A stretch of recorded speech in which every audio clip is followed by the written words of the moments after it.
Good morning, I'm Eric Reeser. It was a successful weekend for the football Buckeyes. Ohio State had a 2-year NFL draft record with 25 players selected between 2025 and 2026. A pair of Buckeyes who did not hear their names called signed as undrafted free agents over the weekend. Defensive tackle Tywan Malone and running back C.J. Donaldson will join Lorenzo Styles Jr. in the Big Easy.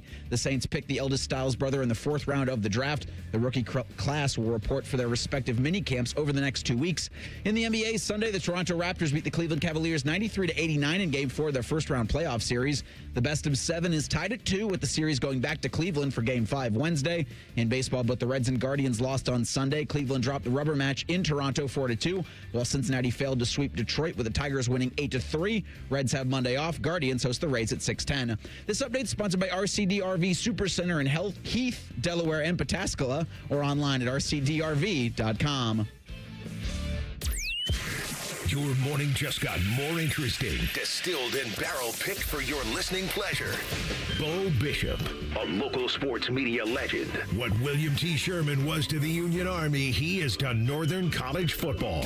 A husband, a father, and middling youth sports coach. He's friends with Central Ohio sporting royalty. I'm talking to Ohio State Athletic Director Ross Bjorken. Coach Day walking on with us right now. Good to see you, buddy. Good buddy, Austin Ward. My good buddy, Tim May, the Tim May Show. The great Doug Lavery's joining us. Hi, everybody. Dom Barry here. Oh, Reese came in and he handed me papers. Yeah, and then rundown. And then he said, "You see that button? That's the only button you need to worry about. Don't touch. There's 8,000 buttons in front of me." Oh, I didn't know what he was talking about. The one that says on.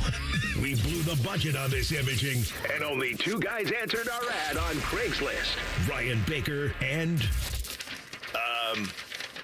Eric Reeser. Act accordingly. You're now listening to Bishop and Friends. Bishop and Friends is sponsored by Diamond Seller, your true jeweler for over 75 years.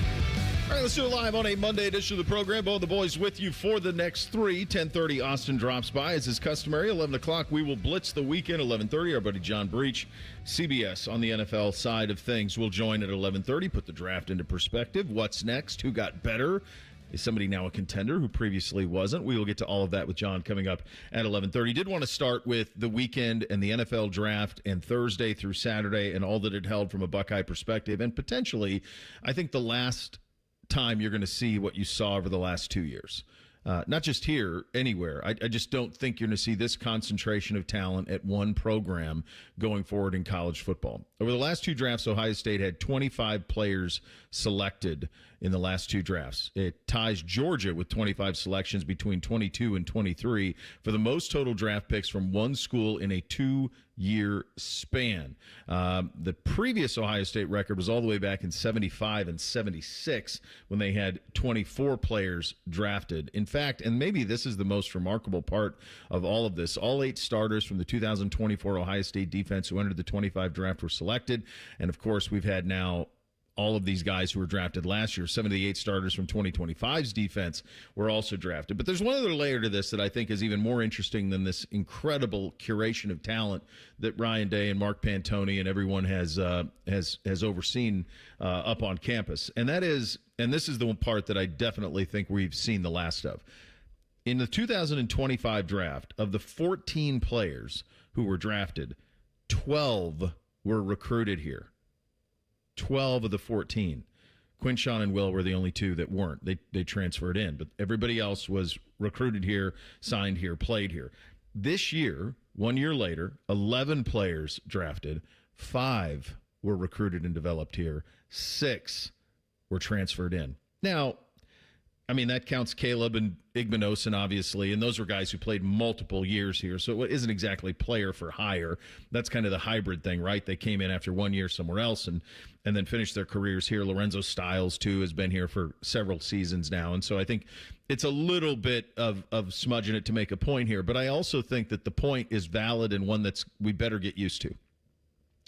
The NFL draft and individual colleges hogging talent the way that Ohio State has over the past couple of seasons, the way that Georgia did in the early 2020s, the way that Alabama did in the late teens and Ohio State in the mid-teens.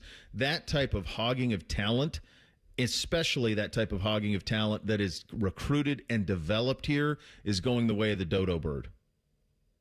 These teams are still going to have a bunch of players drafted. Hell, Alabama had 10 drafted. Texas A&M had 10. The schools that you look at and that were contenders, were playoff teams, they had a bunch of guys drafted. But where those players came from is an incredible departure from what we're used to over 100 years. We are used to recruit here, developed here, NFLU, away you go. Now, this thing is going to flip.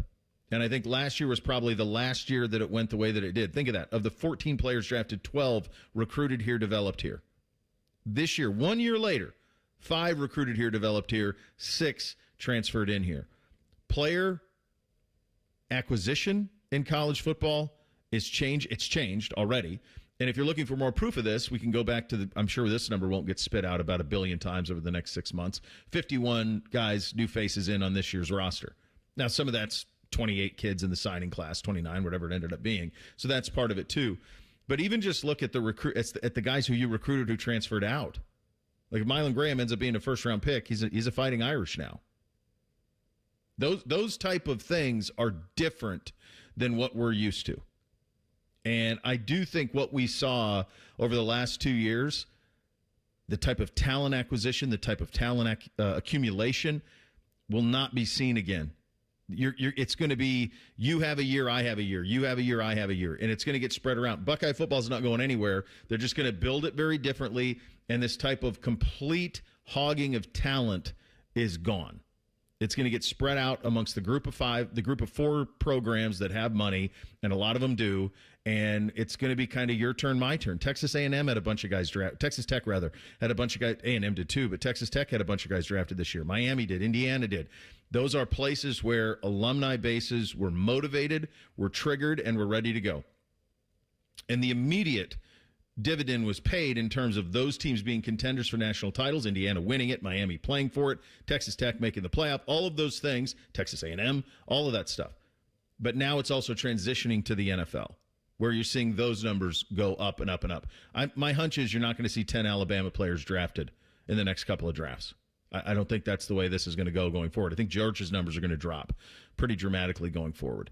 Ohio State has been able to stay at the top of this curve, but the way they go about it is going to change very dramatically. And it struck me this weekend, just homegrown, recruited, developed here, 12-2 in 2025, 5-6 developed here, transferred in 2026. Not that we needed more proof that college football has changed, but perhaps this is kind of the final nail in the coffin of how it used to be to how it's going to be. I don't know if the drop-off will be dramatic. I kind of see it more as like a roller coaster. There'll be ups and downs, like dramatic ups, dramatic downs. Because I think Alabama landed a heavy quarterback prospect over the weekend. I also saw that through days 1 and 2, no player from the FCS was drafted, and that had never been done before, where usually in the first, second, or third round, 1 or 2 players from the FCS gets drafted. And I go to, well, if they were successful 1 year in the FCS, they were in the Power 4 in no time. Yeah, it's over. You're not going to see that anymore. You had 1 player from the group of 4 drafted on the first day. Mm-hmm. That's never going to happen. I mean, that will happen 1, 2 players maybe in the first couple of days, but they're all going to go to the Power 4. I keep looking like there's one school when you look at the list of 9, 10, 11 players drafted that just is like blinking red, and that's Clemson. Yeah. Like, what are you doing with all that talent and not able to get any wins out of it? Like, they're, I think, the one that has the drop-off in terms of you'll never see under Dabo Sweeney 9 Clemson players get drafted again. Players are either not going to, are just going to stop going there relative to I can make money, I can make the same kind of money and actually be developed around that area. I mean, South Carolina is probably going to have a better run in the draft over the next couple of years than Clemson will. But I think the other schools that you mentioned stay. They stay with that kind of success. Whether it is they picked him up out of high school, like the Tavian St. Clair thing, where he's a guy who came from high school to Ohio State, will be developed here and then likely drafted here. That'll kind of ebb and flow around the rest of the conference, around other positions. I just use him as the example because he's the quarterback of the future for the Buckeyes. Yeah, you're not going to see, and this is the distinction for me, and this has changed. Homegrown versus brought in and transfer. That's the 25 draft is gone. You're not going to have 12 recruited here, developed here. That's over. You're going to have this number because luckily enough, we've got the infrastructure and the money and all the things to make sure that we stay at the top of it. But a lot of these other programs don't. Go ahead, Beck. Yeah, as you were going along there, Bo, I was thinking, well, no, I think Ohio State's still going to have multiple double-digit players drafted in these drafts quite a bit. Yeah. But then you switched it to the guys that haven't transferred in because you're going to continue to get them because you're going to get Caleb Downses and Max Clares and Seth McLaughlin's and guys Davison Igbenoson's, guys like that. So, yeah, and we talked about it, one player in the first round outside of a Power 4 school was drafted, and it's a little unfortunate that some of these schools, they're just not going to get players drafted because they're going to go to other places. Like Harold Fannin Jr., I think of. The 2 years he had his last 2 years at Bowling Green, that's not happening again because he has one of those years at Bowling Green where he has 800 yards and 10 touchdowns. Someone's going to come calling, and they're going to take him. And it's kind of crazy that they didn't already back then. And, it's so tough. And, Reese, even the example you mentioned there with Tavian St. Clair, we think, but we don't know. Like, Tavian St. Clair's going to have to show them a lot this year, and it's probably going to be a lot off the field because I don't know how much he's going to get on the field, that he's ready for next. Because if he's not, they're going to go find next. They're not going to be patient and say, hey, dude, you get another year while you're on the field to learn. It ain't going to be that way. So Tavian's going to have to show them a lot this year to make sure they don't go get one in the portal. Yeah. I think the big takeaway for me was the split. Homegrown, recruited, developed here versus transferred in. This year, 5 to 6. Last year, 12 to 2. The 5 to 6 is the new norm. You're going to have 8 to 11 kids drafted every year at Ohio State because we're locked in. The boosters are locked in. The program's locked in. It's NFLU. Just the way you go about it's going to be a little bit different going forward. And I do think it makes you look back at the last 2 years, and it's a mix of incredibly appreciative and also, and because we can't help this around here because we're greedy, what could have been. There's that part of it as well. We're off and running on a Monday. Bishop and Friends right here on The Fan. The sound of Paul Keels calling a Buckeye game is erotic. Oh, yes. Your home of the Buckeyes, The Fan, Ohio sports destination. Performance matters in intimate moments. Don't let ED ruin them. This is Jeff for Tri-State Men's Health, and I want to assure you that if you're like the vast majority of guys, you don't have to suffer with ED anymore. In fact, you might be pleasantly surprised at how the right treatments could positively impact your love life. At Tri-State Men's Health, our advanced medical therapies go far beyond pills. We have treatments that are effective in well over 90% of cases, and we offer specific and combinative treatments that can dramatically enhance both your performance and your stamina. You could even last up to an hour or more and bring a far greater level of intimacy to both you and the one you love, perhaps performing like you haven't in years. So call us today and find out why our advanced treatment strategies offer so much more. Your first visit is just $99 and gets you blood work, a medical consult, and if medically advised, a test dose. And if that test dose doesn't work in the office, your visit is free. Call 800-900-9654 or go to tristatemenshealth.com. Tri-State Men's Health, advanced medical science to improve men's lives. Coffee, sandwich, hash browns. Tired of the same breakfast routine? Time to refresh your morning ritual with a $6 Tim's Trio from Tim Hortons. It starts with a premium blend of freshly brewed coffee, a hot, savory breakfast sandwich made with freshly cracked eggs, and for a tasty twist, a daily baked donut to sweeten the deal. Ask for the $6 Tim's Trio. Your morning ritual refreshed. Only at your neighborhood Tim Hortons. At participating U.S. restaurants, must ask for offer. Medium coffee only. Terms apply. Family owned and operated. It isn't all sunshine and rainbows. This is Dennis Sullivan, president of Care Heating and Cooling. Here's something you don't hear admitted very often. When you run a business with your family, you don't always get along with them. We argue, we debate, we have real conversations about the decisions that we make. But at Care, every conversation comes back to our priorities, doing right by our employees and our customers. Because when you treat your team like family, they take better care of the families they serve. And when you treat your customers the way you want your own family treated, trust follows. That mindset doesn't always maximize short-term profits, but it builds something better, long-term relationships. Today, more and more local companies are being bought by venture capital firms, where maximizing profits often leads to a sales-first mentality. Care is still family-owned and locally operated, so we can keep people, not profits, at the center of every decision. Care Heating and Cooling. Call 1-800-COOLING when you need a company you can trust. It's child's play to donate your car, truck, RV, or boat to Ronald McDonald House Charities of Central Ohio. They'll pick it up free of charge, steer you through the paperwork, and a hefty tax deduction rolls your way as you help provide a home away from home for families of seriously ill hospitalized children. For more information about donating your vehicle to Ronald McDonald House Charities, visit rmhc-centralohio.org or call 614-CARS-HELP. That's 614-CARS-HELP.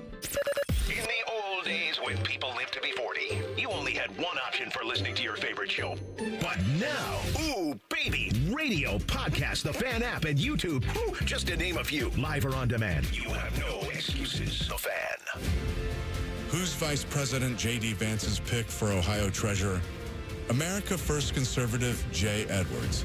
As the first state lawmaker to endorse Donald Trump for president, Jay Edwards has been on the front lines, standing up to the rhinos and leftists since day one. Now, we need a MAGA fighter who protects our Ohio tax dollars as our treasurer. And that's what Jay Edwards has always done. He sponsored the largest tax cut in Ohio history, saving families over $3.1 billion. Jay Edwards has never been afraid to do what's right and fight for our values. That's why he's a 100% pro-life and 100% pro-gun conservative, earning the highest possible rating from Ohio gun owners. He's the proven America First leader we need to clean up fraud and keep our money safe. Endorsed by J.D. Vance. Jay Edwards for Ohio Treasurer. Paid for by Friends of Jay Edwards. Fan weather. From the Logan AC and Heat Services Weather Center. Expect a mostly sunny start to the work week with daytime highs getting into the upper 70s to right around 80 degrees with breezy winds. We will see chances of showers and thunderstorms develop as we head into the evening towards sunset and linger overnight with gusty winds. And then for Tuesday, expect a chance of showers and storms early, otherwise getting mostly sunny throughout the day and breezy and warm with highs in the upper 70s. For The Fan, I'm meteorologist Meredith Garfalo with a 10 weather impact forecast. All the Ohio State conversation you can handle. The Buckeye Show. Weeknights at 6. Your Ohio State flagship station. The Fan. Reese's mustache is so nice, it has its own area code. You're listening to Bishop and Friends. Normally do this at the end, but today's fan poll sponsored by JT's Pizza and Pub. Does seeing all of these Buckeyes get drafted change your feeling about last season? It's a layered question. I don't think it does, because it doesn't for me, because you are last season, and maybe this is the wrong way to look at it. It was a little bit house money, and maybe it shouldn't have been. Maybe that shouldn't be it, but you'd won it the year before. And I think we were so, if you put yourself in the position you were in last August, and we did this. I mean, Reese, I remember being out there the first day of camp, and you and I were talking about expectations. You were back in the studio, and we were talking about expectations, and we just said, beat Michigan. Beat Michigan, win the Big Ten. Like, it wasn't like, oh, go win a national championship. Now, we didn't realize, and maybe this is why the poll question's a little tricky to wrap your head around. I don't know that any of us realized that you're going to have 3 of the top 11 picks in the NFL draft on defense. I don't know if we knew quite that level of talent was on that back end. It became apparent in the Texas game. Then it was like, oh, okay. Arvell Reese is number 8. Yep, everything else checks out. How do you guys sit with that question? It's a good one. So good job out of whoever did the fan poll. Sponsored by JT's Pizza and Pub. But going into the season, standing at Ohio State's camp, I said, you have to beat Michigan. You have to win the Big Ten and make a college football playoff run. Certainly I'm not too greedy to be like, oh, they're going to go back-to-back. Yeah. It's completely unrealistic for any college football fan to think my team will go back-to-back. Winning one national championship is extremely hard. Winning it again after you've just done it, I mean, it's been done twice. Mm-hmm. So with that being said, I think it was a success. I thought it was a success after the Indiana game, because you ended a 4-year drought against Michigan, and you competed your ass off to get to a Big Ten championship. You lost to the team who many thought was going to be the national champion, and then 2 months later, they became the national. It'd be 2 months. 2 months. Good Lord. I mean, by the time 2 months later, they became the national champion. So I thought it was a success then. I consider it the same now. It is climbing my list of this team should have won it all. Because I'm still there with the teams in the late 90s as being the teams that could have won it all. 97, 98. But 2025's creeping. So it doesn't change it at all for me. because, as you said, you were replacing 8 starters on defense. You knew what you had in Sonny and Caleb. You thought you knew with Arvell, but you didn't know. Yeah. You didn't, because you hadn't seen it a ton on the field. You had glimpses, but you had never seen him in a starting spot before. You also, and you can look at this in hindsight as a different, you went into this year knowing you were going to have a first-time starting quarterback, a redshirt freshman starting at quarterback. You thought you were going to have a sophomore in James Peoples be your lead running back, but you ended up with a freshman, a true freshman, being your lead running back. So we can look back and say, oh, this team was so talented. And look, this team was probably the second best team in the country last year, but I do think Indiana was the best team.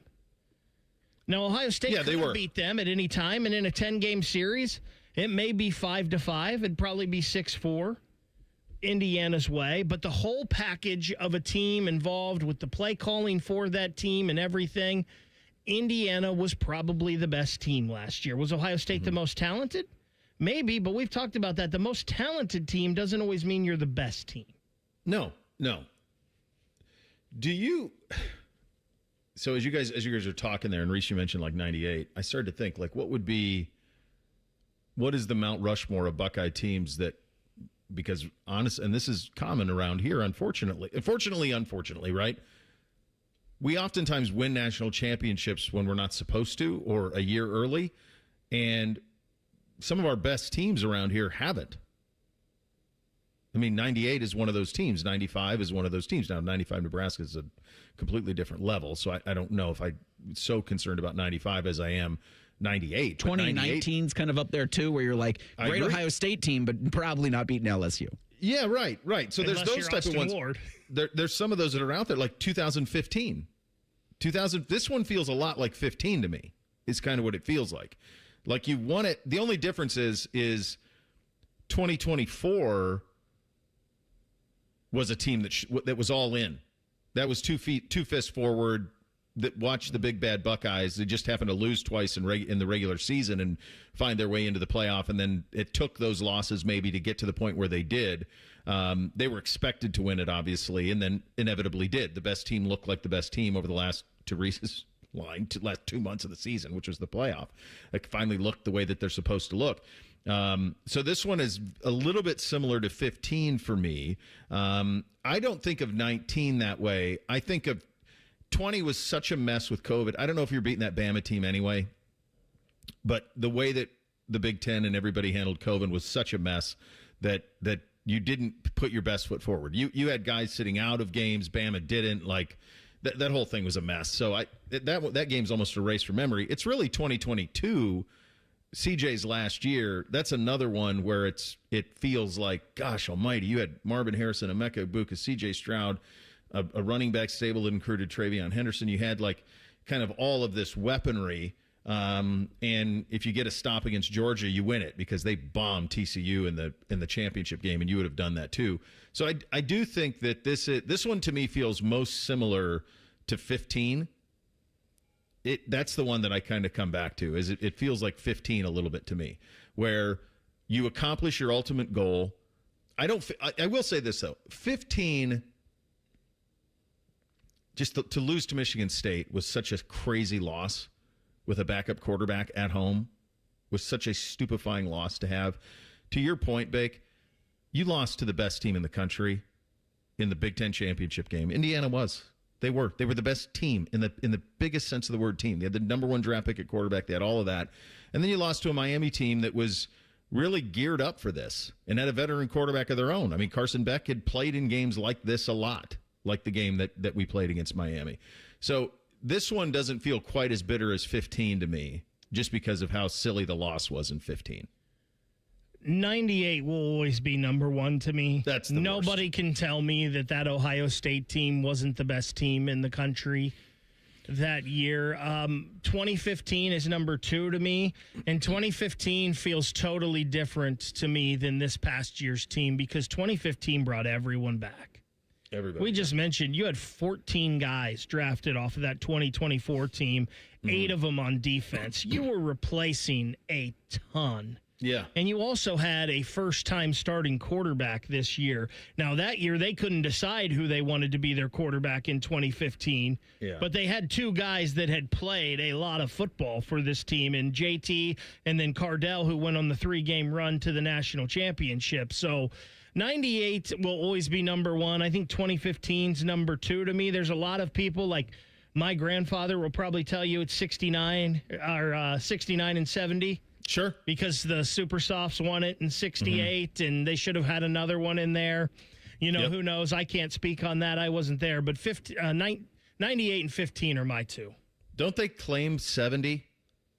They might in one of them. I don't. Because they it was before the bowls or something. Don't they claim the 70? There was like 4 or 5 different AP or national champions that they recognized. I wasn't here in 98, obviously. Wasn't even really aware of everything around it. I remember, obviously, the loss to Michigan State quite well. But the other thing about 98 is the two teams that played for them. That was the first year of the BCS, and the two teams that played for a national championship was Tennessee a year after replacing Peyton Manning, who were just kind of a team of destiny. Like, they got a lot of bounces go their way. There's a crazy play in the Arkansas game that year for them that, if memory serves, where it should have been a fumble and wasn't. And that's T. Martin at Tennessee and Peerless Price and those guys. They were not as good as the Manning-led teams before that, but they somehow survived and got to a national. They beat Florida, something that Peyton couldn't do, and got to a national championship game. And the team they played was Florida State. And Florida State was on their third quarterback.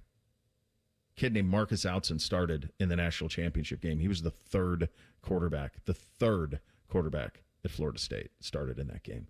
And Tennessee won kind of a sluggish game and won a national title and got one for Phil Fulmore. But, 98 is the one that I think is always going to hurt the most. To your point, I have no point of reference on what happened in the late 60s or those. Other than knowing the history of it, you don't know the pain of all of that. Go ahead, Reese. I'd have to look into it a little bit more, but Wikipedia is telling me Ohio State's got 7 national titles unclaimed because of a voting service. 33, 44, 69, 73, 74, 75, and 1998.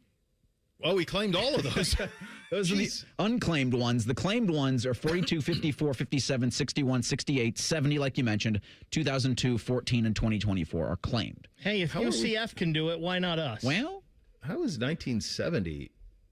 70 is claimed, 74 is not. So they were 9-1, lost in the Rose Bowl by a point to Stanford, right? The 1970 Ohio State football team. They went 9-1, 7-0 in the Big Ten, and lost to Stanford 27-17. Weren't there 3 polls that were recognized? Yeah, NFF says Ohio State in 70, the National Football Foundation. Yeah, so I believe there were like 3 polls that were recognized back in those days, and if you got one of those, you could claim it. So we shared. The Buckeyes were recognized as co-national champions along with Texas by the National Football Foundation at the end of the regular season. The two teams were jointly awarded the MacArthur Bowl. Hell yeah. What is that? I don't know. But then the AP national champion, both Texas and Ohio State would lose their bowl games, and so Nebraska won the AP national title. They finished number 1 in the final post-bowl AP is the way that worked out. So, we split the title. I wonder if Texas claims it. Does Texas football claim it? Now, it's interesting how Texas, this is funny. Texas writes it up. The Longhorns shared the national championship with Nebraska, their third national title overall. They're claiming 70. So they're claiming it with no idea, no notion of sharing it with Ohio State. They ended up number 1 in the coaches poll, despite losing to Notre Dame in the Cotton Bowl, 24-11. God, college football's come a long way, hasn't it, kids? 2-month postseason. Before that, we're voting for national champions at the end of the regular season. Coming up in 2 minutes, the Browns seem to have had a draft. We'll get to that coming up next. Bishop and Friends, right here on The Fan. Colin Mann here for Hollywood Casino Columbus. Oh, Mikey, did you know something new is coming and it's right around the corner? What is it? Now you can stay while you play. It's the all-new Hollywood Casino Columbus Hotel. It's coming June 12th, and we want you to celebrate with us as we open the doors with a can't-miss concert and festival. And here's something for you this month. It's the Win Your Way drawings on select Wednesdays and Saturdays. You can score $100,000. Plus, coming in May, it's the Hollywood Tribute Concert Series. Ooh, must be 21 to enter. Gambling problem? Call 1-800-589-9966. Feeling stressed or overwhelmed? Not sure how to get the mental health help you need? We've got your back. Call the Mental Health Insurance Assistance Office at 855-438-6442. We'll help you figure out what mental health benefits may be in your health plan. No more confusion, just the support you deserve. Call the Mental Health Insurance Assistance Office at 855-438-6442. Thinking about buying your first home? Now, with Third Federal, you can buy your first home and pay no PMI. Hi, I'm Mark Stefanski, Chairman and CEO of Third Federal. Private mortgage insurance, or PMI, can cost thousands of dollars over the life of your loan. And you may not realize PMI doesn't protect you. It only protects the lender in case of default. But at Third Federal, you can buy a home with just 5% down and no PMI. Plus, first-time home buyers get $750 off a closing cost. So if you're thinking about buying your first home, go for it and visit thirdfederal.com. Even before you find a home, lock in 5.99% APR, 6.02% on a 30-year fixed-rate purchase mortgage. Visit thirdfederal.com or call 1-800-3rd-FED today. APR reflects 15% down for $350,000 loan amount. Rate requires automatic payment program and is subject to change. Restrictions apply. See conditions for closing cost coupon at thirdfederal.com/FTHB. Equal housing lender. Bishop and Friends is sponsored by Diamond Seller, your true jeweler for almost 80 years. The Fan, Ohio's sports destination. What's up? What's up, man? What's up with you? All right, here's what's up on a Reaction Monday edition of the program. NFL Draft is in the books.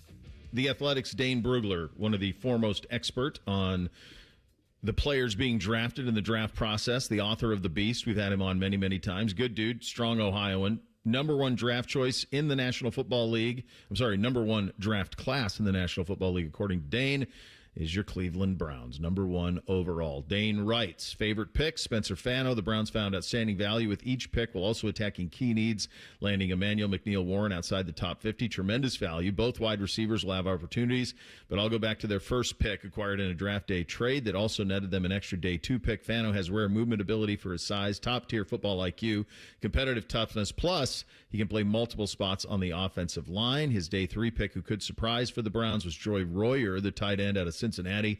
Justin Jefferson is an ascending player with big-time speed. Tight end Carson Ryan has make-it traits. Center Parker Braesford, undersized but tremendous movement skills. However, Royer has an opportunity to make an immediate impact with a skill set favorably complements Harold Fannin Jr. I can tell you this as a fact, and what it means, who knows? But I can tell you that at pick number 24, the Cleveland Browns would have been very happy taking Casey Concepcion, who they did take, Denzel Boston, who they got at 39, or Emmanuel McNeil-Warren, who they got at 58. They viewed all three of those guys as first-round grades, all three of those guys as worthy of 24 overall. So if Concepcion was gone at 24, they would have taken Boston. If Concepcion and Boston were gone, they would have taken McNeil-Warren. Somehow they end up with all three of them. It's an incredibly solid draft class. Honestly, it's needed. It's needed to be because they need a roster rebuild in the biggest way. Some headlines late in the class, and that had to do with the quarterback pick with Taylon Green. We'll get to that in just a second. But let's start with Todd Monken. Casey Concepcion is going to be a big part of this. Monken was asked whether Casey Concepcion reminds him of Zay Flowers. He should. Well, let's just talk about what competition means at every position. First of all, I love Zay Flowers. He is an elite player and an unbelievable person and works awfully hard at it. And from the moment he got there, he popped. The way he played, his personality, his charisma. You know, he brings something to the table. I don't know yet what KC's skill set. I think there's some traits there that are similar to that. But I loved when people spoke about KC, it reminded me of Zay in that, in terms of how he practiced, what he brings it every day. And that if you're looking for that comparison, that I can compare, that I believe he's going to bring that like Zay did.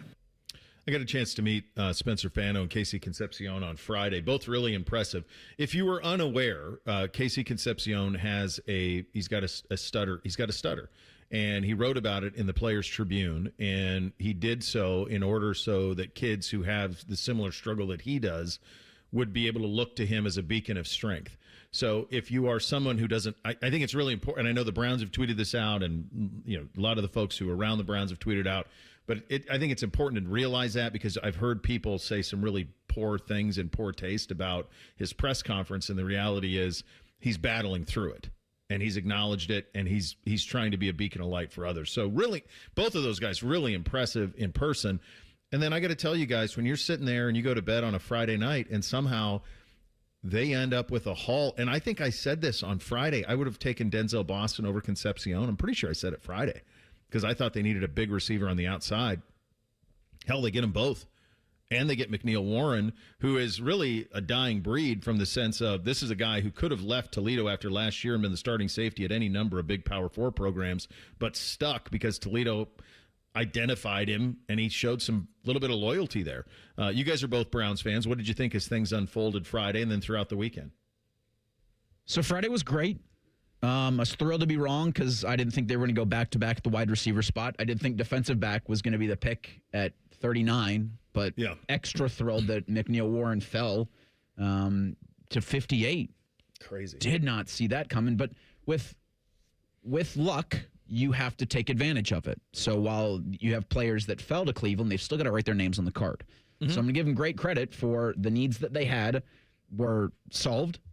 They addressed pretty much every need that they have, either in off season or with this draft. Now they have to pan out, but you've got a couple weeks. You got a couple weeks and you got a year to see that. This is the first step in that kind of. Did we hit this? Did we, for the second straight year, hit on a draft? But then I can't get too worked up about Saturday picks, 4, 5, 6, and 7. Like, you're just not going to get me in my older age to be too one way or the other about it. But I see the positions they needed. I see the positions that they filled. I see the schools that the guys played at. And understanding, what we've heard about Alabama. And even Joe Royer, wasn't he at Ohio State?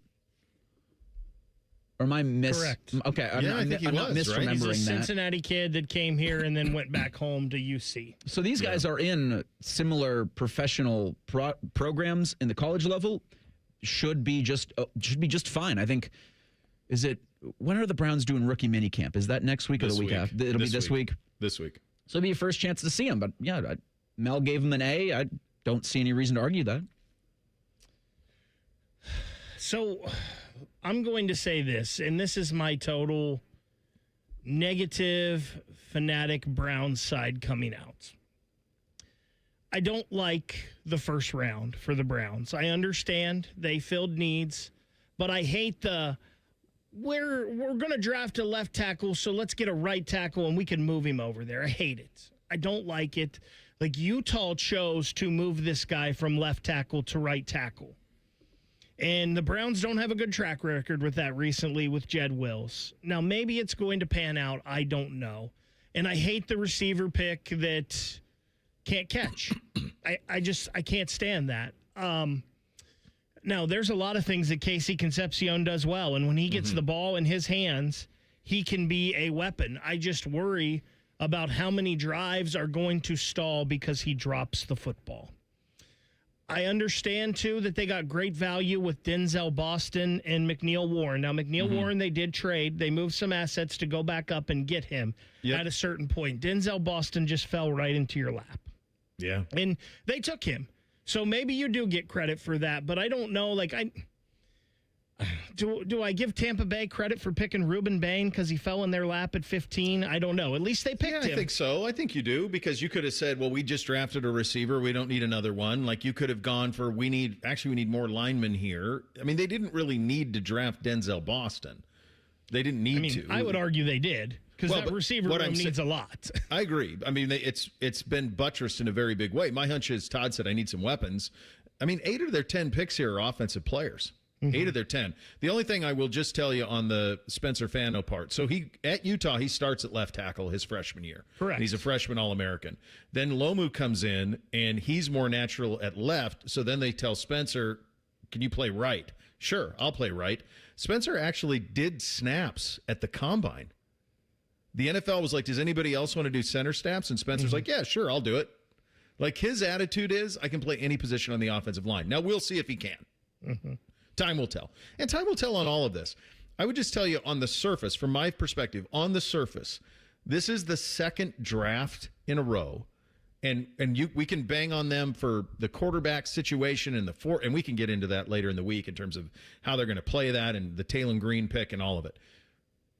But on the surface, for 2 straight drafts, the Browns put together drafts that you go, and again, it kind of questions in the first round, right?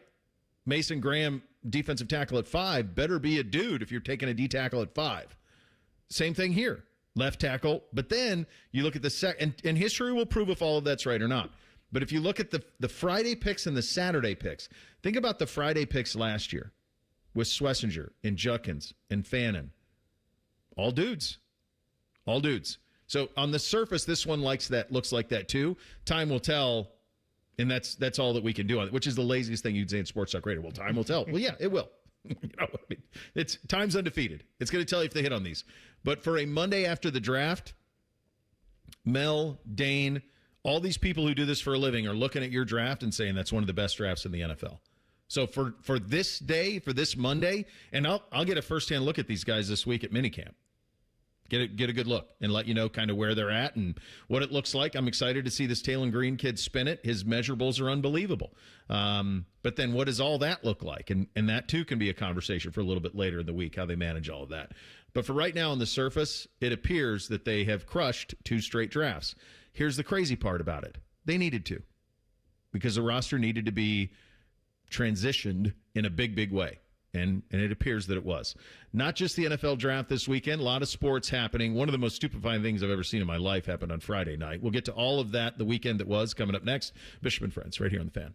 A lot has changed in 30 years, but we're still that old shoe that feels worn in and well-loved. And, well, we smell a little, but you've accepted that. The Fan.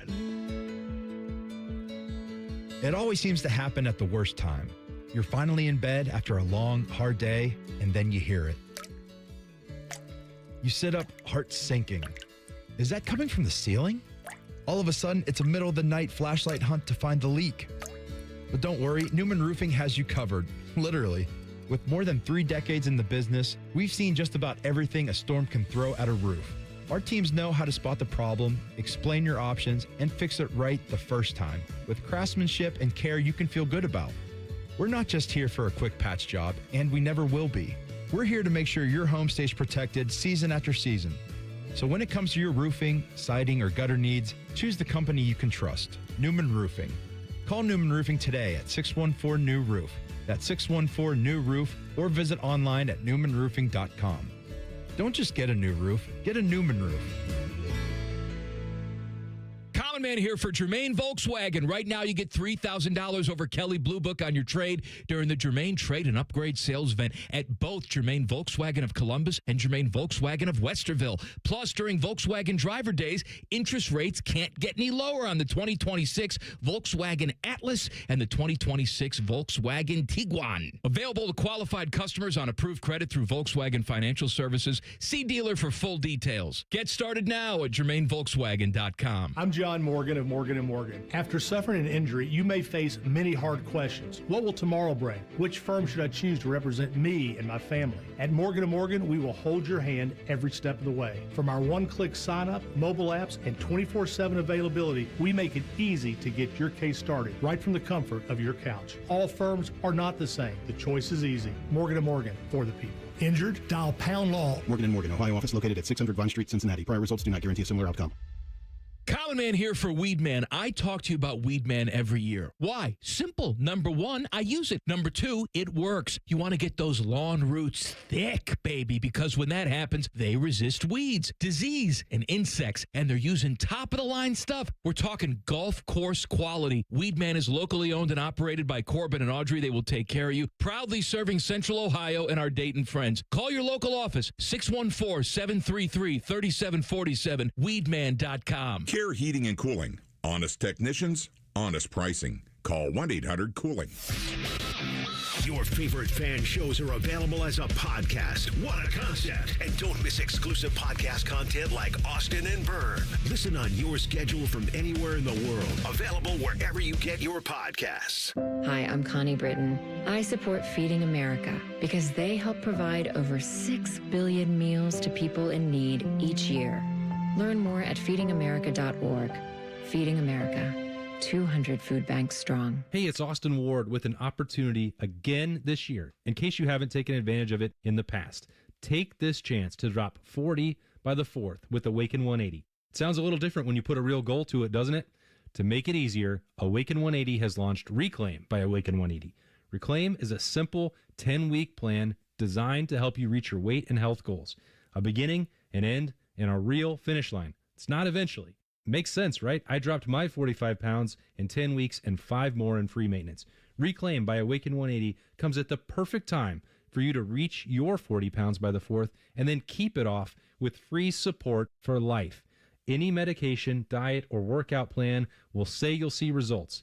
But how many say in 10 weeks you'll be a new version of yourself, thanking the old you, the one that made the call to Awaken 180. 40 by the 4th and keep it off, medication free. Do what Beamer did, Berm did, and I did. Online at awaken180weightloss.com.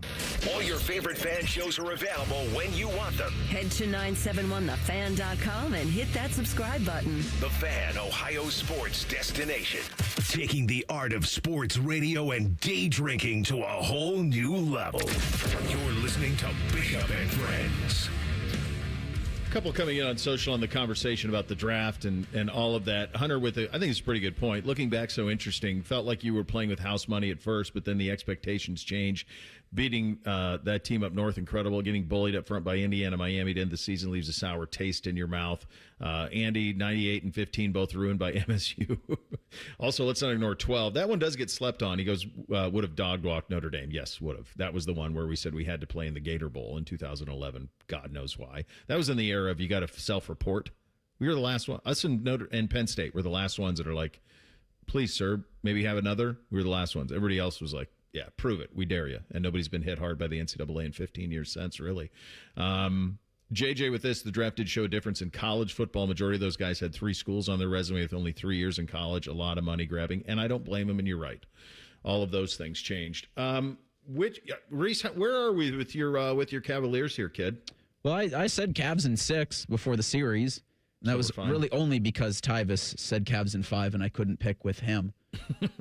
I don't think they're fine. I think that was a 2-game no-show for Cleveland. They were up, 6 with 5 minutes left to go, and then just for whatever reason, both those teams aren't great. Like, nobody's got any designs of the Cavs or the Raptors winning the NBA championship, but it's disheartening to see with the Cavs and with Harden and Mitchell.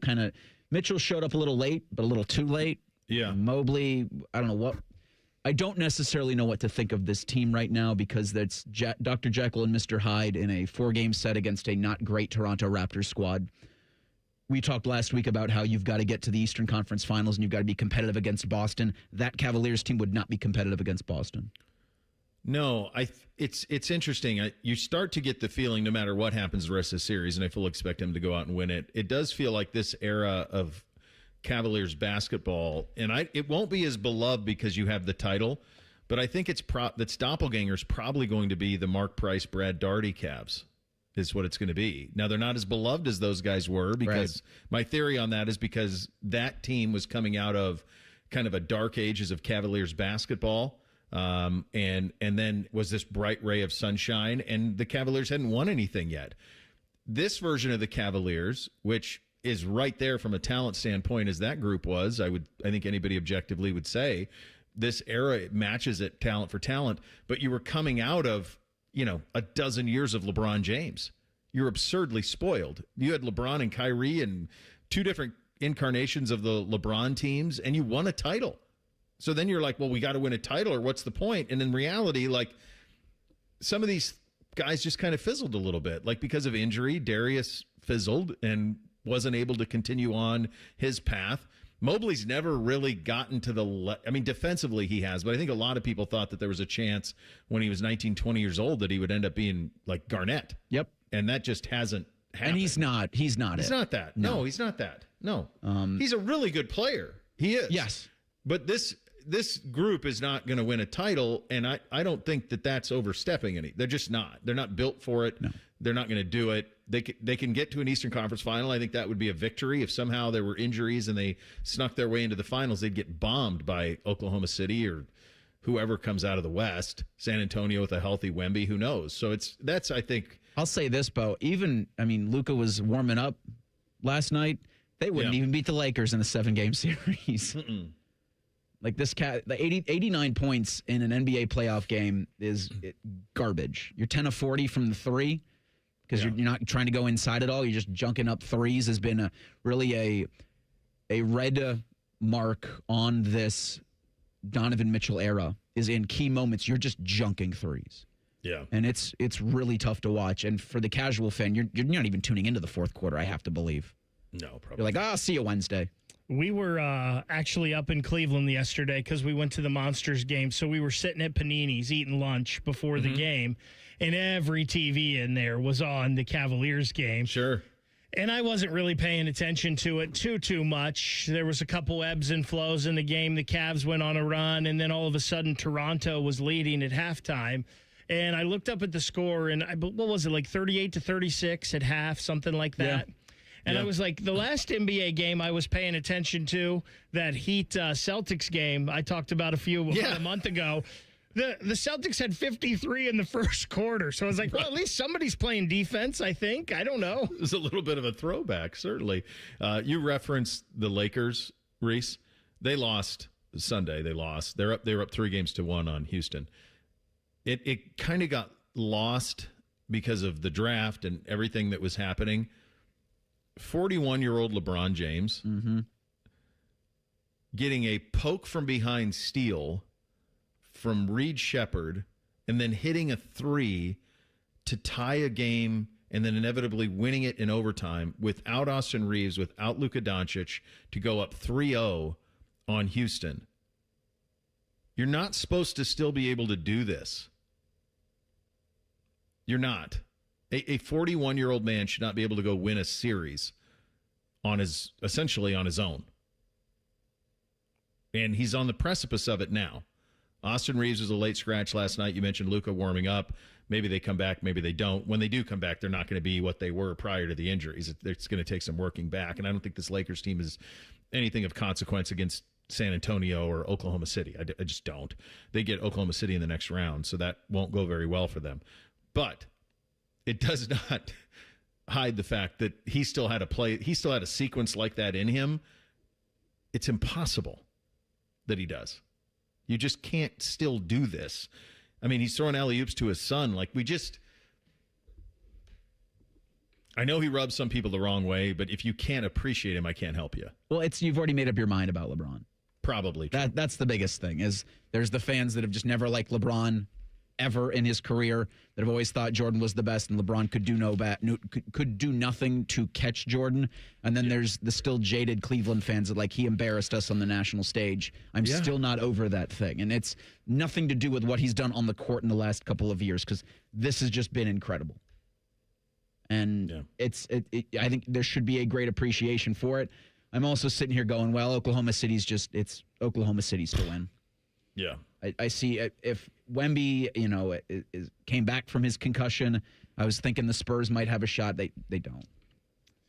I've never understood, I was never the biggest Michael Jordan fan. Yeah. But to me, he is and always will be the best basketball player of all time. And that also doesn't mean LeBron isn't great, too. LeBron's career and what he's doing at the age of 41 it's a unicorn. It's probably best aligned with somebody else in his era. I guess it's probably a little bit like Lionel Messi, right? Messi won. Comp, yeah. Messi won the World Cup at Argentina deep into his career, finally won it, was the best player in the world for ever, and is still playing at a pretty high level. We'll see what he does with Argentina this summer, but those are there. The Brady one's a little different just because quarterbacks. Brady's the other one that's very similar. Just the quarterback position's a little different than the grind of being NBA and all that it takes to do that. So, no, it was a fun weekend all around. The draft absolutely dominated it. Buckeyes all over the draft. 25 players in the last 2 drafts. 27 is going to be here before we know it. I asked the question last week: is it possible Jeremiah Smith gets drafted in the exact same space as Carnell Tate, number 4 overall? Already some mock drafts. We'll have some fun with those coming up next. Bishop and Friends, right here on The Fan. During this 10-second promo, Rothman will lose money gambling on something. People like you come here and blow the family nest egg that built this town. Rothman and Ice. Weekdays from noon to 3. The Fan.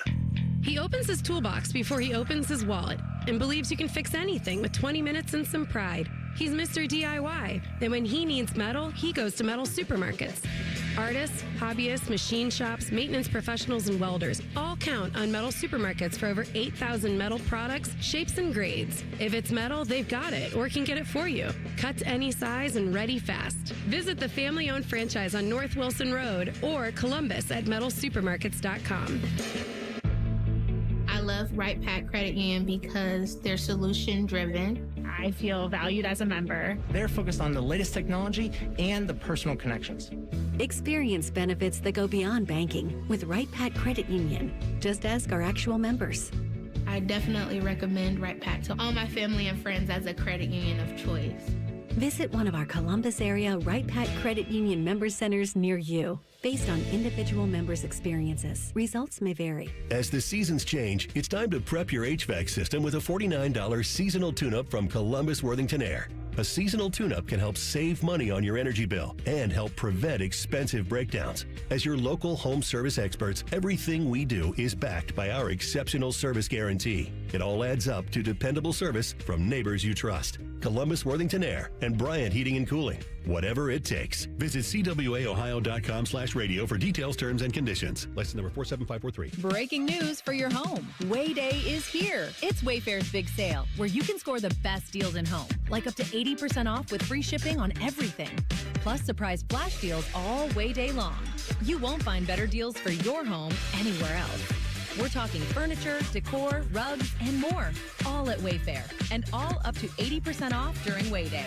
So don't wait. Shop Wayfair's Way Day now through April 27th to score the best deals in home. Wayfair, every style, every home. Spring is in the air, and Alev's long-lasting pain relief is here to keep you moving. The days are longer and the flowers are blooming. Whether it's gardening, yard work, or just spending more time outdoors, spring is a way of getting us moving despite any body pain. That's where Aleve can keep you going. With just 1 dose, Aleve gives you long-lasting body pain relief for up to 12 hours. From sunup to sundown, Aleve's got your back. Try Aleve.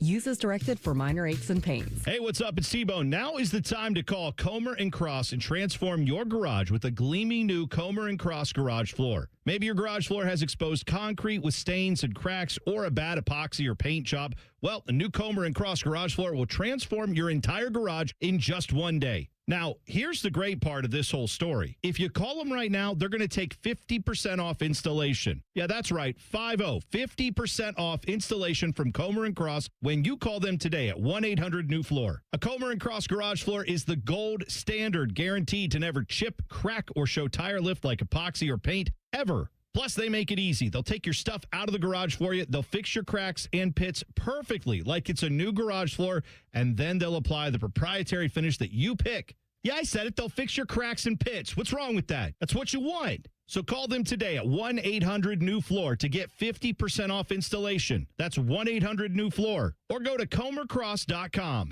This spring, celebrate everything she is with the perfect gift that sparkles as bright as she does. Hi, it's Alex Johnson from the Diamond Cellar. For over 78 years, we've helped you mark life's most meaningful moments with gifts that speak louder than words. Mother's Day, anniversaries, graduations, whatever you're celebrating, make it unforgettable with jewelry that honors her legacy, her light, and her love.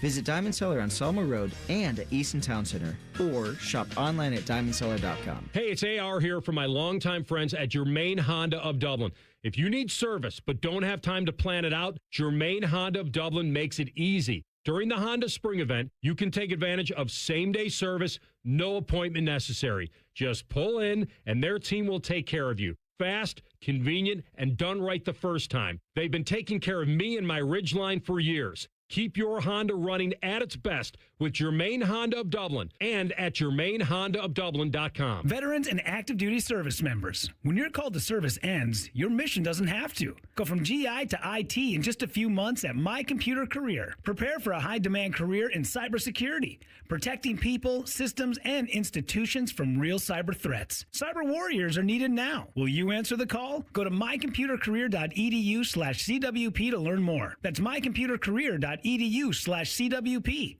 an Elite CompTIA certification partner. VA education benefits are available to those who qualify. Broadcasting live from the McDaniel GM Superstore Studios, driving excellence since 1916. Chevrolet. Together, let's drive. WBNS HD1 Columbus.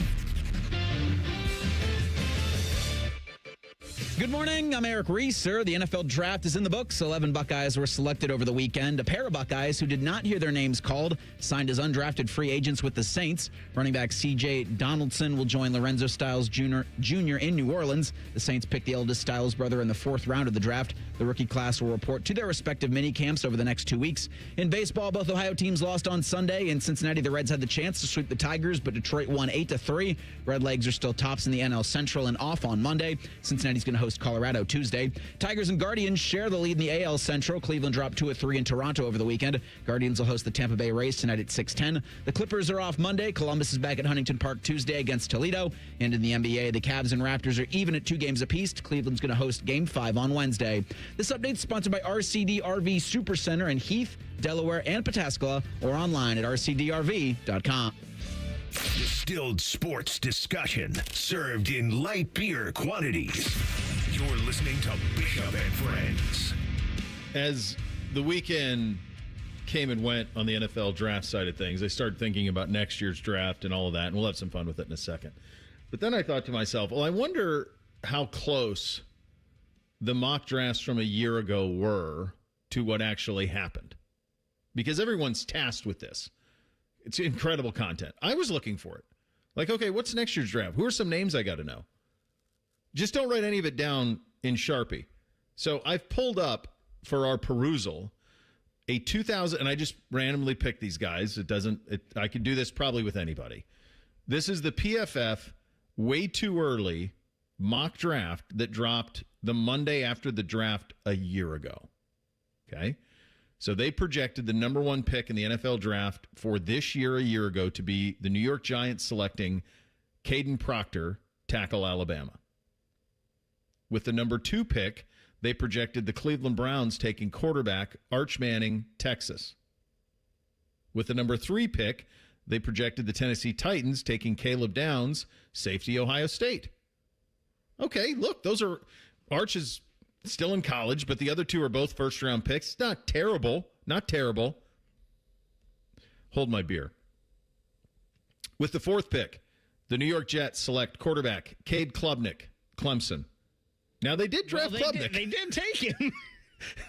Not 4th overall, 4th round. With the 5th pick, the New Orleans Saints take quarterback Garrett Nussmeier, LSU. With the 6th pick, Carolina Panthers linebacker Anthony Hill. With the 7th pick, the Raiders edge TJ Parker, Clemson. How about this one? With the 8th pick, the Indianapolis Colts select quarterback Sam Leavitt, Arizona State. See if there's some other ones that are pretty good here. LSU is Sam Leavitt? Yeah, same. So they have, this is interesting, they have Jordan Tyson going 10 to the Browns in the pick from Jaguars. That's pretty close because he was picked, what, 8th? 9th? 8th, I believe. 8th? How about this one? Spencer Fano, 11 to the Seahawks. Pretty good. Francis Maui-Noah, first-round pick. Avion Terrell, Clemson. What's really bad there is they have the Seahawks picking 11th. That's true, yeah. Pittsburgh Steelers, 14th overall. Quarterback, Drew Aller, Penn State. They got him just in the 3rd round. Jermon McCoy was the kid who slipped. They had him going in there. Jeremiah Love, they had him going to the Bears. Reuben Bain, pretty close to him. They had him 17 to Arizona. Dylan Thieneman was mocked to Minnesota at 18. He was in every mock with Minnesota 18 for a year. He ends up going to Chicago a little bit while longer. I don't know where Eric Singleton Jr. got drafted, out of Auburn. That name, I don't know that at all. See if there's anybody else in here that puts up a little. Lenora Sellers, to the Rams at 26 overall. They took a quarterback, just not him. Denis Dennis Sutton, Denzel Boston to the Ravens. So there were some. So That's not bad. Eric Singleton's a wide receiver who plays at Florida. So he transferred. Out. Yeah. I think the lesson I think you can take from this is that when you do these this far out, the hardest thing to project is quarterback. Because Mendoza's not even a first-round pick projection last year at this time. It's Arch, Klubnik, Nussmeier, Sellers, Levitt. The only one who's even – there were two of them that were in the draft. Klubnik ends up with the Jets in the 4th round. Nussmeier ends up, 6th round? Where did he end up? 7th round to the Chiefs. To the Chiefs? 7th round. They had him in the top 5. That surprised me. And then Aller, they had 14th overall, and he ended up to Pittsburgh in the 3rd round. His family has had season tickets to the Browns forever. Aller's family. A buddy of mine shared season tickets with him, with their family. He is a Drew Aller's family and him, diehard Browns fan. You're thrilled when your kid gets drafted, but that place, of all places, I think would be a bitter pill for them to swallow. What do you do in that situation? I mean, obviously you become a Steelers fan, but wow, that's a wild one, huh? And now he's got to battle Will Howard again, just in a different way. Yeah. Which that's not probably a great message for Will, right? If Aller's going there, it's probably not meaning that they're not so high on him. Would be probably the way to read that. What would you do? I've had that question as like a what if for the boys, especially with Beamsy, because he is the one who hates Michigan with the fire of 1,000 hellscapes. And I said, well, what if Michigan offered you to play lacrosse at Michigan?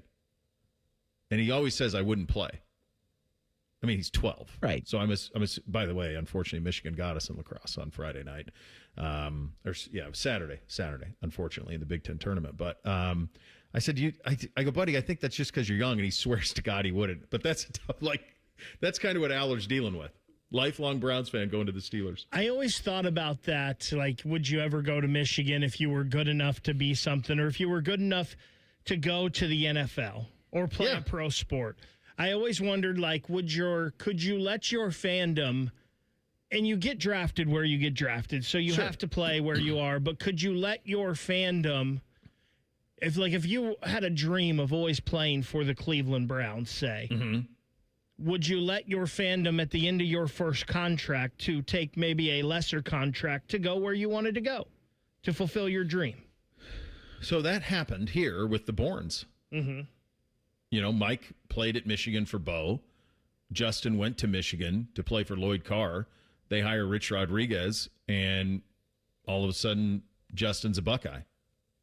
And then they all became Buckeyes and are, pretty legendary Buckeye family now. But Papa Mike's a Wolverine, man. And I think what you come back to is just your fandom takes a backseat. And you start to understand the circumstances. Then you can talk yourself into things pretty quickly with this. So, like, fan short for fanatic.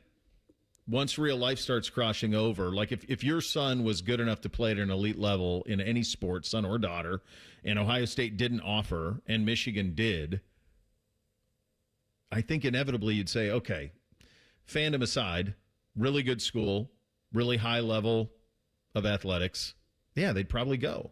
We can all sit here and say, no, we wouldn't. But I think if it came to it, you could find a way to mental gymnastics around it. Let's do the hypothetical scenario. Your son plays lacrosse at Michigan. Are you doing what Herbie did at the spring game and wearing Michigan-adjacent colors in the stands without having anything with that logo on it? I did not see this. So what Herb Street's kid is at Michigan, as we all know. Yeah. And at the spring game, he had just a blue sweatshirt on and a blue hat. Nothing had the Michigan logo on it, at least none that the pictures showed. But I think his wife and one of his other kids were there, and they had Michigan apparel on. He did not. I'm trying to find it. I mean, that's his kid. I get it. I don't. That's I'm asking Bo. I know the fanatics are going to go crazy, and actually, they already don't like him anyway. Does it look like he has? Can you see? I'm looking at it right now. To me, it almost looks like he's in gray. Like grayish blue. It's a shade of blue, right? It's adjacent. It is. It's like a blue steel. It's blue adjacent. It's not true navy. Well, his wife Allison was a cheerleader here, right? Yeah. Yeah, but it's your kid. So what are you doing? Yeah, I would probably, until you have children, it's impossible to understand what you'll do for them. And the amount of things that I've already done, like spending all day Saturday in 47-degree weather in a steady mist at Cedar Point watching lacrosse from 9 a.m. to 9 p.m. and freezing my bones to the core. Do they have the rides going? Not yet. I was about to say, are you standing out there in the freezing cold listening to revelers? So we're as you're watching youth sports. I don't know when's the last time you guys were up there, but they built, there's a massive sport park there with all sorts of turf fields, and then they've got a massive indoor basketball, volleyball facility. So like we were up there for a lacrosse tournament, but there were baseball tournaments going on, basketball tournaments going on. Like it was utterly bonkers. And by the way, it seemed like everywhere else that I would have wanted to be in the state had a beautiful weekend. But up there, it was just miserable. For 2 days, 15-mile-an-hour wind off the lake, just awful. Yeah, I think you probably would. I think you just would, mental gymnastics it up a little bit and get to the point where that's where you're at. So that's an interesting one, to say the least. And it's interesting to look back to where the mock drafts were and where they ended up. Tomorrow we'll get into some early looks at next year's mock draft, have a little of a conversation around Jeremiah Smith on the over-unders in terms of, could he possibly be drafted in the exact same spot as Carnell and Julian's spot in all of this too? Coming up next, we'll take a look at the Bengals draft. Did they get done what they needed to get done over the weekend? We'll get into that coming up next. Bishop and Friends, right here on The Fan. Winners of the prestigious Platinum Microphone Award every year, given to the best radio station in the world. No need to look it up. It's real. The Fan. Getting a little older doesn't have to mean, well, getting older. This is Jeff for Tri-State Men's Health. And if you're feeling low energy, can't sleep, can't lose weight, are struggling with brain fog, or your sex drive is off, it's time to change it up. At Tri-State Men's Health, our advanced medical strategies featuring TRT, GH peptides, NAD+, GLP-1s, and more treat low T and other hormonal issues to help you shed pounds, have more energy, enhance your body composition, improve sleep, increase your sex drive, and so much more, getting you back in the game again. So don't be older. Be stronger in the gym. Be sharper at work. Be better in the bedroom, and be more confident in every part of your life. So call us today and find out how our advanced treatment strategies could change the game for you. Your first visit is just $99 and includes blood work and a medical consult. And if you start on one of our advanced treatment plans on the day of your appointment, your visit is free. Call 800-900-9654 or go to tristatemenshealth.com. Featured therapies are compounded and have not been evaluated nor approved by the FDA. Provider prescription required. See website for details. Care Heating and Cooling. When you need a company you can trust, call 1-800-COOLING. Thinking about buying your first home? Now, with Third Federal, you can buy your first home and pay no PMI. Hi, I'm Mark Stefanski, Chairman and CEO of Third Federal. Private mortgage insurance, or PMI, can cost thousands of dollars over the life of your loan. And you may not realize PMI doesn't protect you. It only protects the lender in case of default. But at Third Federal, you can buy a home with just 5% down and no PMI. Plus, first-time home buyers get $750 off a closing cost. So if you're thinking about buying your first home, go for it and visit thirdfederal.com. Even before you find a home, lock in 5.99% APR, 6.02% on a 30-year fixed-rate purchase mortgage. Visit thirdfederal.com or call 1-800-3rd-FED today. APR reflects 15% down for $350,000 loan amount. Rate requires automatic payment program and is subject to change. Restrictions apply. See conditions for closing cost coupon at thirdfederal.com/FTHB. Equal housing lender. Looking to launch a career in the skilled trades but don't know where to begin? Part-time service in the Ohio Army National Guard can help. You can kickstart your career by enlisting in one of our many trades-based jobs. Get paid to learn these skills and gain on-the-job training when you report to your unit 1 weekend a month or 2 weeks in the summer. To learn how the Guard can pay for your civilian trade certification, visit nationalguard.com/OH. Sponsored by the Ohio Army National Guard in coordination with the Ohio Association of Broadcasters and this station. Think you know Buckeye football? These two say, hold my beer. The Beat with Austin and Berm. Sponsored by the Waterworks. Daily on the Fan's YouTube and wherever you get your podcasts. Your home of the Buckeyes, The Fan. With over 33 years of experience, Newman Roofing has become a household name in Central Ohio. Voted best roofing company 4 years in a row, Newman Roofing delivers a white glove experience every time. When it comes to your roof, call 614-NEW-ROOF or visit newmanroofing.com today. Ohio delivers elections you can trust through unparalleled accuracy. In every election, we feature a thorough bipartisan audit with a consistent 99.9% accuracy rate. Make your plan to vote at voteohio.gov. Absentee ballots must be returned by Election Day. Hi, I'm Cherie Sample Hughes, Women in Government Board Chair. Alzheimer's disease often starts subtly with a memory slip, lost word, or forgotten appointment. For patients experiencing memory and thinking issues, there are FDA-cleared blood biomarker tests that can help detect the buildup of proteins in the brain that can lead to the symptoms of Alzheimer's disease. That's why early detection and diagnosis are so important. Sharing details about your memory and thinking issues with your doctor can help determine if testing is right for you. Find more at womeningovernment.org. The ONN Daily Podcast. Get a recap of all the day's news from across the state. The ONN Daily Podcast. Listen at onnradio.com or wherever you download your favorite podcasts from the Ohio News Network. Fan weather. From the Logan AC and Heat Services Weather Center. Expect a mostly sunny start to the work week with daytime highs getting into the upper 70s to right around 80 degrees with breezy winds. We will see chances of showers and thunderstorms develop as we head into the evening towards sunset and linger overnight with gusty winds. And then for Tuesday, expect a chance of showers and storms early, otherwise getting mostly sunny throughout the day and breezy and warm with highs in the upper 70s. For The Fan, I'm meteorologist Meredith Garfalo with a 10 weather impact forecast. Bobby Carpenter demands that you watch Morning Juice on YouTube. If you don't, Tito will move into your house. Live at 6 a.m. on YouTube and streaming on the Fan app. Bo knows many people. He talks to the interesting ones on this show. This is Bishop and Friends. Indeed it is, and proudly and always brought to you by our great friends at Diamond Cellar, your true jeweler for nearly 8 decades. Graduation season is coming. Mom's Day's sneaking up, kids. Get yourself to Diamond Cellar and see those smiles. It's pretty undefeated when it comes to that. The Cincinnati Bengals went into this offseason, I think, pretty clearly sending a message. It started with trading the number 10 overall pick for defensive tackle Dexter Lawrence. I think the Cincinnati Bengals went into this offseason saying, and not even that didn't start it, that bad job out of me. It started with what they did in free agency. So they buttressed the defense in a big way. Then they kind of put they dot the I with the Dexter Lawrence trade, and then they hope they cross the T with this draft in terms of depth and all of that. I think from a Bengals fan perspective, what I'd be curious about is, do you feel like you are a Super Bowl contender? And then the second part of that is, based on this offseason, based on what's happened, forget the injury stuff. You can't control that. I know it's something you have to consider when you're dealing with Joe, because Joe's missed so much of his time. But the reality is you can't control that, so let's not worry about that. But just from when you look at them on paper, are the Cincinnati Bengals a Super Bowl contender? And I think they are.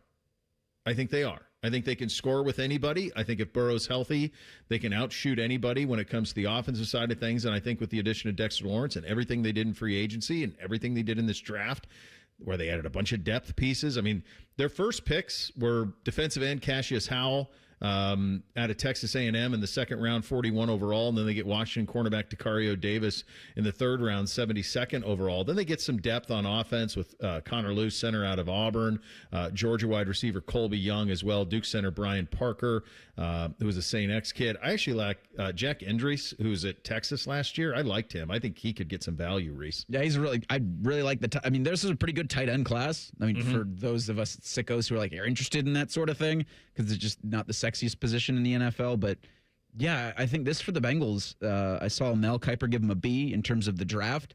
But if you want to give him the Dexter Lawrence bump, which I absolutely think you should, this is an A for what they did in the last week. The last 7 days, the Cincinnati Bengals were one of the, if not the most productive team in the league with the roster that even before Dexter Lawrence, because of what they did, acquiring guys like Boye Mafe in the offseason with free agency, then they had Dexter Lawrence, and they've got an offense that can score with anybody. That's absolutely an AFC championship contender right there.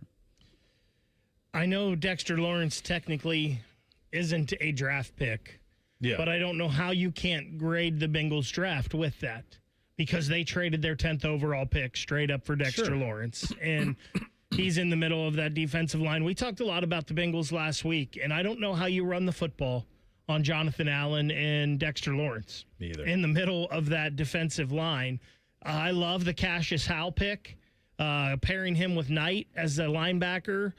They also had Barrett Carter from last year. That defense was better towards the end. They had Brian Cook. The Bengals, to me, have had the best offseason in the NFL, which is kind of crazy to say, knowing that team. And if Joe Burrow can stay healthy, I still believe that 25-1 odds. Me too. For them to win the Super Bowl is the best bet on the board.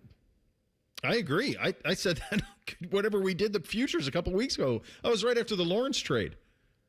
It was like, geez, 25-1? They still got Burrow and Chase and Higgins and everything they did. So 2 years ago, Burrow played all 17 and would have won the MVP had they made the postseason. That's the 70% completions, 5,000 yards, 43 touchdowns, 9 picks. Last year, he played just 8 games. Year before that, he played 10. Then he played 16, and then 10 as a rookie. So he has 3 full seasons and 3 injury-plagued seasons. That's what they've gotten out of Burrow through 6 seasons of his career. And it is absolutely time to take full advantage of it. I mentioned what Brugler had to say about the Browns. He had them as their number 1 draft pick, set of draft picks in the NFL. He has the Cincinnati Bengals 24th overall. His favorite pick was Cassius Howell. The Bengals drafted an Aggies pass rusher for the second year in a row, though Howell is very different than Shamar Stewart. Howard can be overwhelmed at times at the point of attack, but he battles nonstop, will bring much-needed juice to Cincinnati's pass rush. And then the day 3 pick who could surprise, Brugler writes, Landon Robinson, defensive tackle, Navy. Brugler continues, I love what the Bengals did on day 3. Connor Lew has the down-the-road starting talent. Colby Young has one of my favorite mid-round receivers. Brian Parker, the second, is a versatile backup. Jack Endress, a dependable pass catcher, but I'd love to see Robinson get his chance. The Ohio native has a high school linebacker who is undersized for the interior but wins with quickness and relentlessness. So there you go. Probably just the quantity of their picks not there, and so that's why they were ranked a little bit lower, but the quality certainly was there, according to Brugler and Kuiper and many others. Zach was available afterwards on the belief that the guys that they drafted are going to have to come in and help. I think all of them have the ability to come in and compete for opportunity to get on the field. And really, I mean, we're not looking to draft practice squad players. We're looking to draft guys that we envision have an opportunity to come in here and compete. Doesn't mean it's always going to play out that way, but guys that we think can compete and help us win now and have roles for them in the future. So I think to answer your question, we're not seeking practice squad players to draft. That may be how it ends out with some guys, but we have a real vision for all the players that we brought in. Yeah, and so they need that to be the case. The biggest year-to-year improvement that the Bengals made is up front on the defensive line. Here's Zach on what they've done up front and the position it puts them in. I definitely do. You know, I think I'm really excited about the group we have. It's a really deep group, solid veterans with experience, youth that's still developing, rookies that are now entering the mix. So I'm really excited, really happy about the depth that we have up front. All right, let's play a little game with the win totals after the draft in the National Football League. The Bengals are 9.5 on the win totals. It's middle of the table, guys. I'm gonna go over. Not having their opponents or schedule in front of me. I think that's an over too. Are they international this year? I feel like damn near everybody is, Reese. I don't know if they are or not, but yeah, so the other team, just for perspective, the other teams that have 9.5 as an over-under are the Jaguars, the Cowboys, the Bears, the Patriots, the Texans, the Broncos.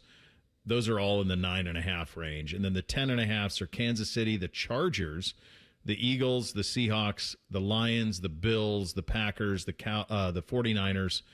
There's only 2 11.5s, and it's the Ravens and the Rams. So incredibly bullish on Baltimore. Do you like Baltimore more than Cincinnati? I do I'm not. Not sure. I don't think I do either. Man, that's so tough. Because they got a new head coach. That's the thing, I think. The new head coach. What will Mentor be? Well, I'll tell you something else about that. Let's not forget that the best statistical seasons and the best quarterback play that Lamar Jackson has ever had in Baltimore was with Todd Monken. Like, that's just fact. The best opportunity that the Baltimore has ever had in this Lamar Jackson era was dropped by Mark Andrews. I think that's fair. Bo, there's another one that I've been kind of looking at as a long shot Super Bowl. Go ahead. Bet a little bit, and I'm just looking at their over-under now on wins. They have the Washington Commanders at 7.5. That seems super low to me. They got another receiver yesterday, and Antonio Williams out of Clemson, who's had some injury issues. They got Katron Allen, who I think helps their backfield a lot. Hopefully a full, healthy year of Jaden Daniels and Terry McLaurin, and I think Sonny Styles helps that defense tremendously. 7.5 seems low for the Commanders. I'll tell you, two, I agree with that. Two that I like on the bottom side of this in terms of the under. Aren't the Arizona Cardinals poised for a 2-15? Aren't they just? Aren't and the I New think York they'd Jets? be thrilled about that. Of course they would. Arizona, yeah. The Jets are at 5.5. They're not winning 6 games. I don't know that they want to. Their coach might want to win 6 games to keep Aaron Glenn, but I don't think there's anybody wearing green that would be like, yeah, let's bring Aaron Glenn back. Yeah. The Miami Dolphins over-under is 4.5. That's surprising too, right? So what do you do? Like, think about the position they will be in if they live up to that as the worst team on the over-under in the league, them and the Cardinals. And they're sitting at that top of that draft. I suppose that's why you take a peek at those way too early mocks. You see them picking number 1 overall and taking Jeremiah Smith. And just not worrying about it. Which I'm guessing he'd sign up for. Going back home. Yeah. Yeah, I think that would fit. Really, that better than the other teams that will be selecting in that range next year. Yeah. They have Pittsburgh -8 as 8.5. Right now is kind of the consensus around them. So that's right where they've been. 9-7. The Browns, if you're curious, 6.5 is kind of where they sit on that. There's some interesting. I like the Falcons. They got the Falcons at 7.5. Boy, I think the Falcons will be better than that. Like all those teams are headed for 8 and 9 seasons in the NFC South, and one of them's going to win it. I don't know. I like I Cincinnati. don't know if I love the Falcons. I don't know. I'm not sold on 7.5 over for If them. they didn't have to play the greatest team on God's green twice, then maybe. But the Carolina Panthers, I'll tell you this season, they're just going to keep pounding into 2026. Yeah, I got to hear all about it. He's so we did the investment with a portion of his winnings, referring to NBC as you're salting the wound. Portions of his winnings went to investments, and then he wanted new golf clubs. So we had a little bit of that part of it. So you should have been like, look, we'll double down on it, and I'll give you a golf cart if they can repeat this performance next year. How about that? No, I'm done. He probably has 3 already. Golf carts? Yeah, that's right. What kind of They're all clubs? sitting there. Mizuno's. Okay. Yeah, he was all jacked up. So, not great. Not great, kids. What was great is the Buckeyes draft the last 2 years. We'll get to Austin on that coming up in 2 minutes. Bishop and Friends right here on The Fan. Hey, what's up? It's T-Bone. Tired of snoring? Sleep Better Columbus can help with a custom mouthpiece that opens your airway and stops the snoring. No mask, no noise. Call 1-800-MORE-SLEEP or visit sleepbettercolumbus.com today. Stop snoring, sleep better, live better. When you saw your heating bills this winter, did you think this is out of control? The problem is your house is leaking money, and the only thing higher than your heating bills are your cooling bills. Steve here from USA Insulation. Let us fix your energy bill problem for good. If you aren't foam insulated, you really aren't insulated. For $99 a month, interest-free, we'll foam your home and help cut those energy bills. 529-2440 or USAinsulation.net. USA Insulation. Ever wonder where your go-to maintenance person gets the metal products they need to fix yours and everyone else's problems? The best in the business go to Metal Supermarkets for their wide variety of metal products and shapes to tackle projects from simple to complex. Metal Supermarkets is your source for all metals cut to size and ready fast. No minimum order with maximum service. Visit the family-owned franchise on North Wilson Road or at Columbus at metalsupermarkets.com. This spring, celebrate the sparkle that she brings to your life with something that sparkles right back. Whether it's for Mother's Day, an anniversary, or just because, Diamond Cellar has the perfect gift for the women who mean the world to you. Visit Diamond Cellar today on Selma Road and at Easton Town Center. Get comfortable with Logan Services. Get a free water heater with the purchase of a qualifying train system when you schedule your installation now. Find us online to schedule your free estimate. Fast, friendly service, Logan Services. Hey, it's T-Bone again. Sleep apnea doesn't have to rule your nights. Sleep Better Columbus has been treating snoring and sleep apnea for over 15 years with proven results and now has an office open in Marysville. Call 1-800-MORE-SLEEP or go to sleepbettercolumbus.com. Stop snoring, sleep better, live better. Bishop and Friends is sponsored by Diamond Seller, your true jeweler for almost 80 years. The Fan, Ohio's sports destination. He knows everything about the Buckeyes. He's been offered tens of dollars by a certain team to spill his secrets. He's told that certain team to go to hell. Damn you all to hell! He's Austin Ward. Sponsored by High Bank Distillery Co. Kids eat half off every Monday. Find a location and menu at highbankco.com. Dine, drink, distill at High Bank Distillery. All right, buddy.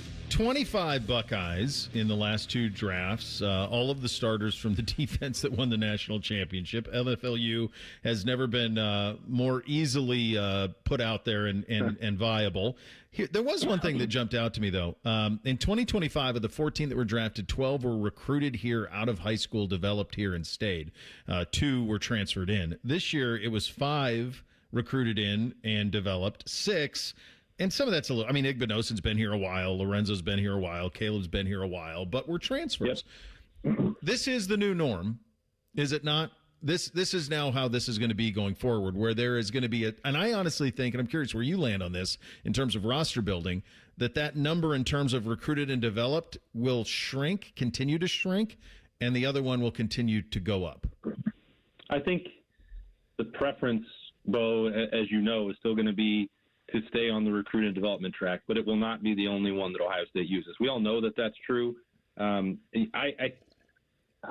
trying to really wrap my mind around how much of an outlier this offseason is going to be. You know, it is a Monday. I am talking to you, so I will say 51 new players on Ohio State's roster. That is a tradition unlike any other. But there's also going to be, some element when you look at IGB. He spent 3 years at Ohio State. Will Kazmarek was in the lineup for 2 years. It's not – even when Ohio State, Max Clare is an exception to this, of course. But when you look at this, I think the 1 year come to Ohio State, boost your draft stock, contribute, to a really good year is going to be part of the equation, but I don't think the primary part. It'll be those are still going to be the exceptions. And, sometimes, the attrition – piles up and the blueprint that you laid out, you have to go to plan B. And I think that they did that this offseason. But I still think when you look at this list overall, and you almost have to, in some ways, put the last 2 years of draft classes together because that makes up the entirety of that group that won the national championship. Mm-hmm. It is still largely, Ohio State making an effort on the recruiting trail, retaining their roster, and keeping them all the way through. That's not going to be possible every single year. And really, I think there are so many subplots to what this draft class looks like, and you hit on a fascinating one. And the other is that, Carnell Tate, Arvell Reese, Caleb Downs, Sonny Styles reclassified, Caden McDonald. You had a bunch of players who conceivably could have come back, but didn't because they were guaranteed tens of millions of dollars. I think the only one that you look back on the weekend, it's like, Caden McDonald, I think if he had known in December that he was going to be the 36th pick or slide to the second round, he probably would have used another year at Ohio State.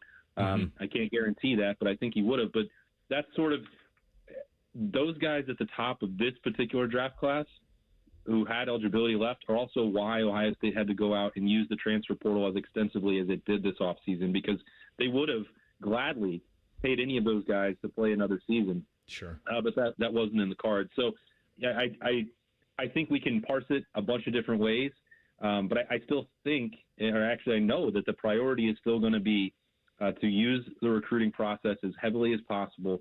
And then if they have to supplement it with, a handful of guys, whether that's 30%, 40%, I don't think they're ever going to get to a point where they want half of the starting lineup to be transfer portal guys, but they're going to do whatever is necessary in that moment. And this year's cycle kind of forced them to go down a different path than they might prefer. I'm not going to hold you to this. But I'm just curious. So let's just use the number 30. Let's say that every year there are 30 new faces with transfers in, transfers out, recruiting classes, transfer portal classes, all it.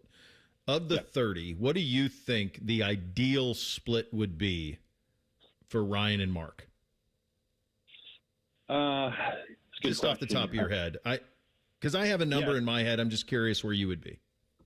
I think they just don't want to.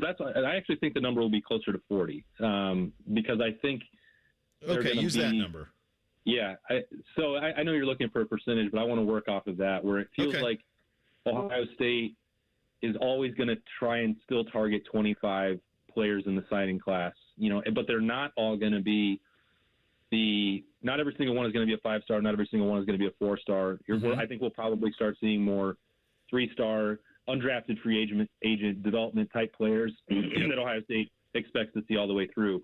And then if those don't hit and you have some players that go for bigger paydays, leave in transfer portal, aren't going to work out for any number of reasons, you'll probably see Ohio State allocate more resources towards the transfer portal in the way of, maybe 15 players. I think that sounds like a daunting amount and probably still not one that they would fully wrap their arms around. But the problem is that Ohio State is always going to deal with surprises, whether that is the early entry to the NFL draft or just at this previous cycle where folks want to overpay for Ohio State backups like Mylan Graham or Aaron Scott or Bryce West, all the ones that we've talked about. That forces them, they're going to have to use that to stay veteran, to stay loaded with high-level prospects. They're going to probably have to continue to have double digits in there. So I don't know how different that is from what's in your mind, Bo, but like 25 and 15 is probably about going to be the norm. So I would have it closer to 2020, and maybe it'd be interesting to see because I might even think that it might end up being a little bit more portal, maybe like 22-18. So we're pretty close. Yeah. And one thing we're dead on is exactly what you just said about those recruiting classes. Whatever that number is, there will be big game hunting at the top end. You still want the 5-star can't miss guys, but then the developmental underneath that, and you're not going to chase borderline 5-star guys who are playing the game. You're not going to get into that. There's going to be some guys you're going to want to pay for at the top, but then everybody else, you're kind of taking flyers a little bit. So I think you and I see that the same, bud. Yeah, no, I think you're absolutely right on that because the money, until there's a change, and it's not here yet, which who knows if the way that if the CBA, another Monday buzzword for us, if that ever comes through, if they enforce different transfer rules, Ohio State can shift back the other direction as easily as they can embrace this change. But I think, to your point, in the way that it is structured right now, and you have to view it as a year-by-year process for the most part, then you can't pay 24 stars or 25 stars or whatever amount we want to throw out there because they're not going to be able to go actually earn that money on the field in year one. So, I think that will be the shift. That class could be, if it does wind up being 25 players, it could be 10 high-level, big game hunting 5-stars and then a flood of guys from around the Midwest or the state of Ohio who have always wanted to wear the scarlet and gray and aren't going to require a big upfront. And look, what makes Ohio State appealing to even those players, even if they are never going to play at Ohio State down the road, being developed in the Woody for a couple years and living that dream could get you a payday almost anywhere else in the Big Ten or in the Big 12. That's one of the perks that Ohio State has going for the development process now is that they can sell that to both 5-stars and 3-stars. That the paydays might be different. It might be a guaranteed first-round draft pick for some of them, and it might be, a couple $100,000 to, go play it at pick the Big 12 or ACC school that you want and move on there. Like they can sell both of those things at a level that really nobody else can right now. No doubt. Absolutely no doubt. Which Buckeye landing spot did you like the best through the draft this weekend?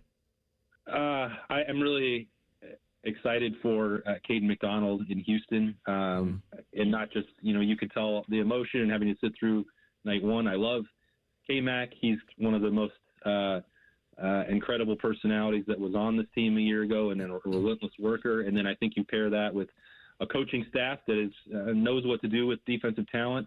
and can anchor that group, I think, for the foreseeable future. I think that really turned out quite well for K-Mac, despite having to sit there from Thursday into Friday. I feel pretty confidently, although just John Harbaugh's press conference on Thursday night maybe shouldn't make you feel this way when he's talking about Arvell playing or starting as an inside linebacker. It feels like a defensive-minded organization like that is probably better for Arvell than maybe if he had gone to the other team in New York. I wouldn't have felt very good about his future there. So I think the way that those dominoes actually fell for Ohio State, including Caleb Downs in Dallas, I don't know about Carnell getting the ball thrown to him by Cam Ward, but we'll see what transpires there. I think most guys wound up in spots that I think are really beneficial to them. And I know, I talked to James Laurinaitis on Thursday night. Berman, I had him on, the Buckeye show, and he was like, all that really matters is that you get the right fit. And I think, for his guys, it didn't matter so much they were both top 7 picks, but can the Giants and Commanders use Arvell and Sonny? And I think both of those guys are probably heading to spots that'll be beneficial for them. That former radio host of mine might be pretty good at this. I think he knows what he's doing. It seems like it's on the right track. Yeah. He might be all right. Good stuff as always, buddy. We'll do it again next week. Thanks for your time. All right. See you, Bo. All right, we'll do a little thing or not a thing up next. Bishop and Friends right here on The Fan.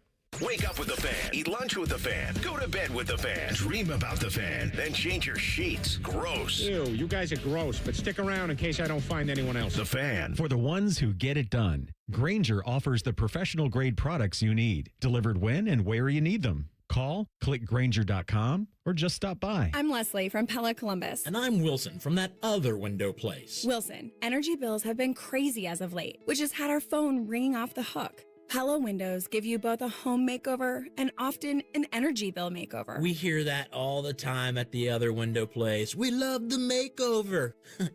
No, wait. We want a do-over. That's what they say. Is do-over and makeover the same thing? Get the windows that homeowners rated the leading window brand in Columbus at PellaColumbus.com. This is Gordon Miller from Miller Lending, the original home of the no-cost mortgage. If you've been in the market for a new home or just wanted to take advantage of lower rates, recent events have shown exactly why Miller Lending chose to offer a way around bad timing with our no closing cost program. With no fees rolled in or charged, including the cost of title insurance, you can simply close on today's rates and refinance free of charge as rates improve. Over the past several months, we spoke to numerous borrowers who had heard rates were coming down and chose to wait. We explained that if rates did fall, you could simply update a few documents and refinance again, but why take the chance? So when rates spiked a 0.5% recently, not only was I disappointed that we couldn't help those who waited, but also for those buying a home who just saw a sharp increase to their monthly payment. So while we can't control the market, we can offer an alternative. Eliminate timing and say goodbye to closing costs forever. 877-9-NO-COST, or simply apply online at nocostmortgage.com. Miller Lending is an equal housing lender and MLS number 250-2146. Want to hear a shocking statistic? Medical malpractice is the 3rd leading cause of death in America. Don't believe it? Google it. And that doesn't count serious injuries like birth injuries to perfectly healthy children. All doctors wear white jackets, but it doesn't make them all the same. Most medical errors are committed by the same quacks over and over again. I'm John Morgan of Morgan & Morgan. Many hospitals looking for more profits are forcing doctors and their groups to be employees of the hospital or be forced out of their system. It's a troubling trend in medicine. People make mistakes, but medical mistakes are huge and often forever.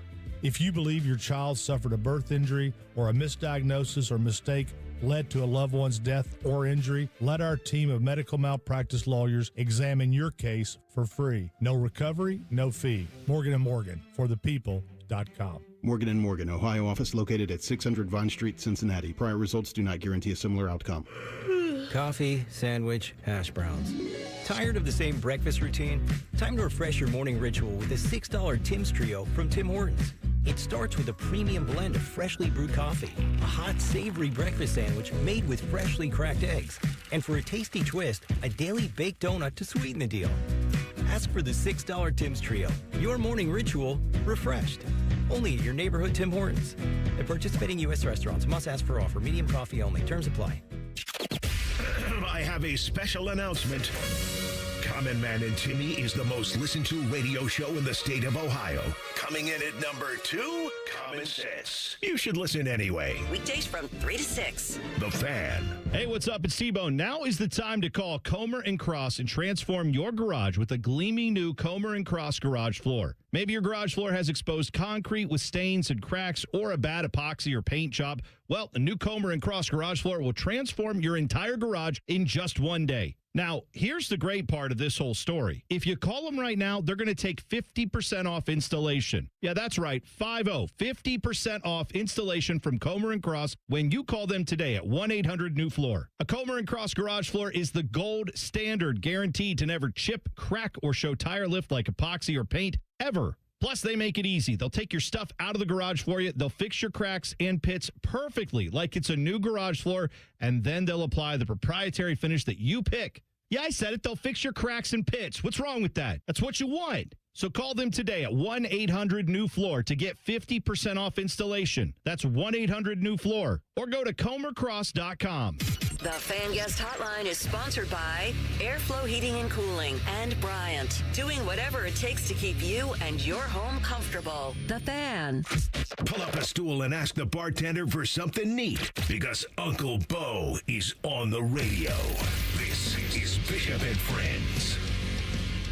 All right, time for a little thing or not a thing on a Monday. Hit it, fellas. Thing or not a thing. Sponsored by Billiards Plus. Find your next grill and everything you need for the master griller. Billiards Plus on Dublin Center Drive in Dublin. All right, last week it was announced that Browns legend Phil Dawson was going to announce their second-round pick in Pittsburgh. On Friday night, it ended up being Joe Hayden. With the 39th pick in the 2026 NFL Draft, the Cleveland Browns select Denzel Boston, wide receiver, Washington. Here we go, Browns. So there you are, Mel. That's another player whose name you were waiting to hear called. You remember his dad, David Boston, first-round pick out of Ohio State in 1999. Denzel, 125 catches and 20 touchdowns.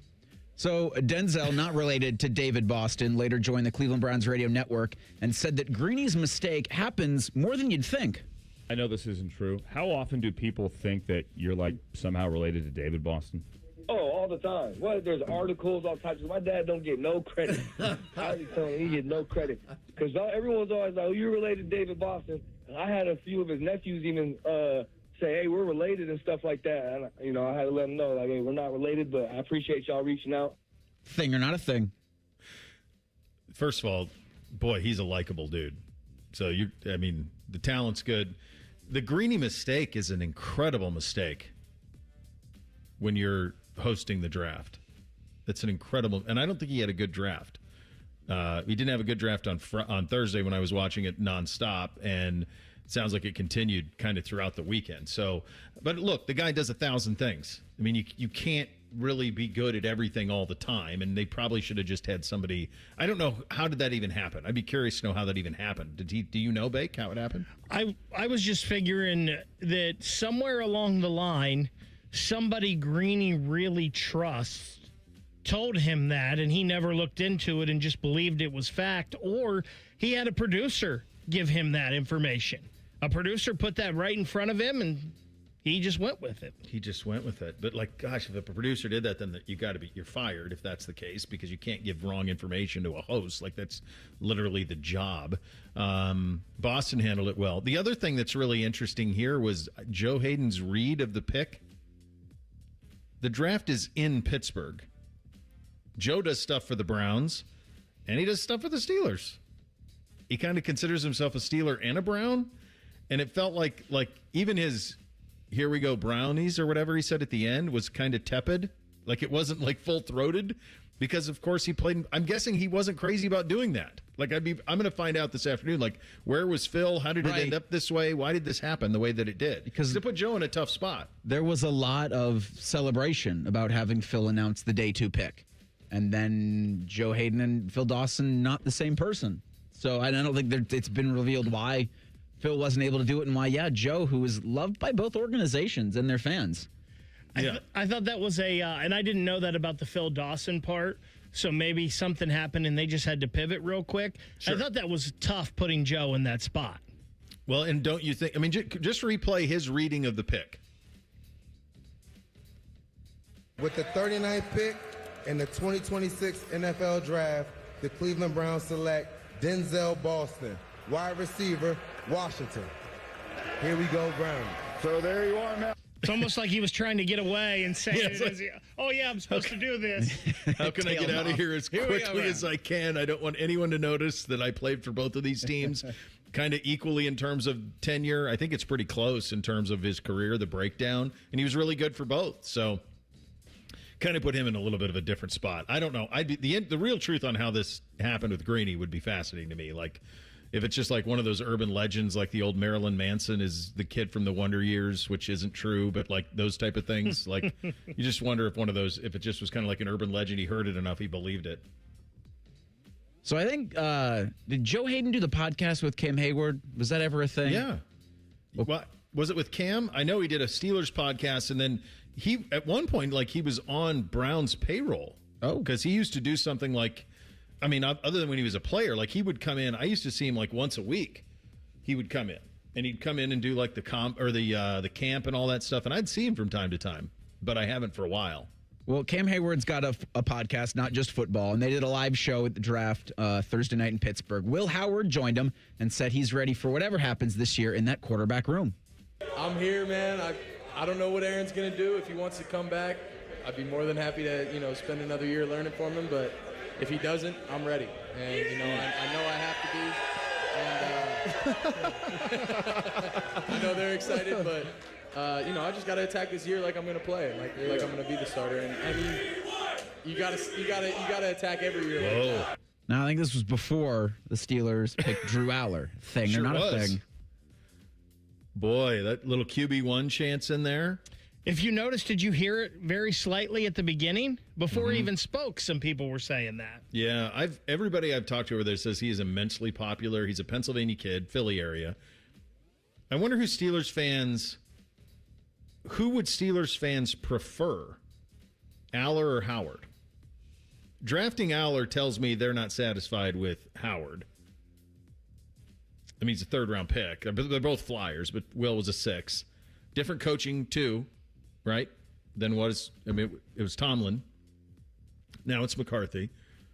Do we have any Steelers fans? Oh, yeah, Cole, Jen. That's right. How did the Browns lose Jen? Like, how did Tito, yeah, Benedict Thidoff. Benedict Thidoff. Yeah. The Browns left me. Yeah, that's an interesting one. I wonder where like Steelers fans are with it, because I know Will's immensely popular. So it's funny that you say, and I get why you say it, that they're disappointed in Will or not high on Will or whatever. I think Will's exactly what they drafted him to be. I think they drafted him to be their next Mason Rudolph. Their guy that if your quarterback gets hurt, you can throw him in there and you're going to be okay. He's going to be serviceable. And I think the Aller part is, I think they know Will's their backup for a long time. I think they feel that way. And Aller's a guy that they can take a lottery ticket on being a starter. And Will, I think does everything perfect, except there's a little bit of limitations with him throwing the football. I think that what you just said is exactly what I agree with you 100%. That's exactly what they think. I don't think their fans think that. And I don't think Will thinks that. And I think if you want somebody to be Mason Graham, then you also don't want them to be as popular as Will Howard is. Because then whoever the starter is has a guy looking over their shoulder all the time that the fan base wants to see. We saw that last year in Cleveland with Dillon and Shedeur. I mean, it's really difficult to operate. Dillon's a third-round pick. Shedeur was a 5th. So it's a little bit different in that. I mean, not too much, though. Like, it's kind of pretty similar. And so that's a really tough spot if the third-string guy is more popular than the 2. But I don't know how Aller's viewed in Pennsylvania. Like, do Penn State people love him? Do Steelers? I mean, I don't know how he's viewed there. So, Bo, we've got a couple chiming in on the YouTube chat right now. Yeah, I'd be happy to hear the perspective. One says, huge Steelers fan here and Buckeye who wants Will Howard. The other, no Buckeye bias here. As a Steelers fan, I'd much rather have Will as QB1. That's what I think that's anecdotal. But, guys, I think that's kind of if we put a poll, the only thing, if we put a poll up, I don't think there are enough Steeler fans that would answer it. You get Browns fans hijacking the thing. Yeah, and you'd get a lot of Buckeye fans hijacking it, too. Yeah. But if you're at the station, or which is the station over there that there's the fan? I mean, the it's fan. called the Fan, right? Yeah, I'd be curious, like if they put it up on a poll, what that number would look like, if where that split would be between those two guys, because that was a fascinating pick. We'll blitz the weekend coming up next. Final hour. John Breech, CBS Sports on the NFL Draft. Who got better? Who's a contender? Who wasn't? Get to all of that coming up next. Bishop and Friends, right here on the Fan. Matty Ice has a large tattoo on his calf of LeBron eating a lion. I have nothing else to say. Rothman and Ice. Weekdays from noon to 3. The Fan. Hey, it's Austin Ward with an opportunity again this year, in case you haven't taken advantage of it in the past. Take this chance to drop 40 by the 4th with Awaken 180. It sounds a little different when you put a real goal to it, doesn't it? To make it easier, Awaken 180 has launched Reclaim by Awaken 180. Reclaim is a simple 10-week plan designed to help you reach your weight and health goals. A beginning, an end, and a real finish line. It's not eventually. Makes sense, right? I dropped my 45 pounds in 10 weeks and 5 more in free maintenance. Reclaim by Awaken 180 comes at the perfect time for you to reach your 40 pounds by the 4th and then keep it off with free support for life. Any medication, diet, or workout plan will say you'll see results. But how many say in 10 weeks you'll be a new version of yourself, thanking the old you, the one that made the call to Awaken 180. 40 by the 4th and keep it off, medication free. Do what Beamer did, Berm did, and I did. Online at awaken180weightloss.com. The Reds are on the radio. Swung on, crushed, high, deep, left field. There it goes. A 3-run go-ahead blast for Eugenio Suarez. They're waving around Friedel. Up throwing Anthony. Throw to the plate, not in time. And the Reds walk it off at 11, 6-5. The quest for October baseball is underway. Hear all the action all season long on your home of the Reds. Indeed presents hires you can't afford to get wrong, like a hospitality manager at a 5-star hotel. So I just checked into room 318, but someone was in there. Room 318. Oh, you were supposed to be booked in 813, which is now booked. So what do we do? How about rock, paper, scissors for who gets the bed? This is your job for sponsored jobs. This is what happens when you don't sponsor your job on Indeed. Next time, get matched with quality candidates with Indeed sponsored jobs. Visit Indeed.com/hire now and sponsor your job today. Jake from State Farm. I just beat my running PR, so I'm celebrating with the Banana Bonanza smoothie. Hey, and you can keep celebrating when you create an affordable price just for you by bundling your home and auto with the State Farm Personal Price Plan. Go bananas. I will. Hey, make it a large. Bundling, just another way to save with the Personal Price Plan.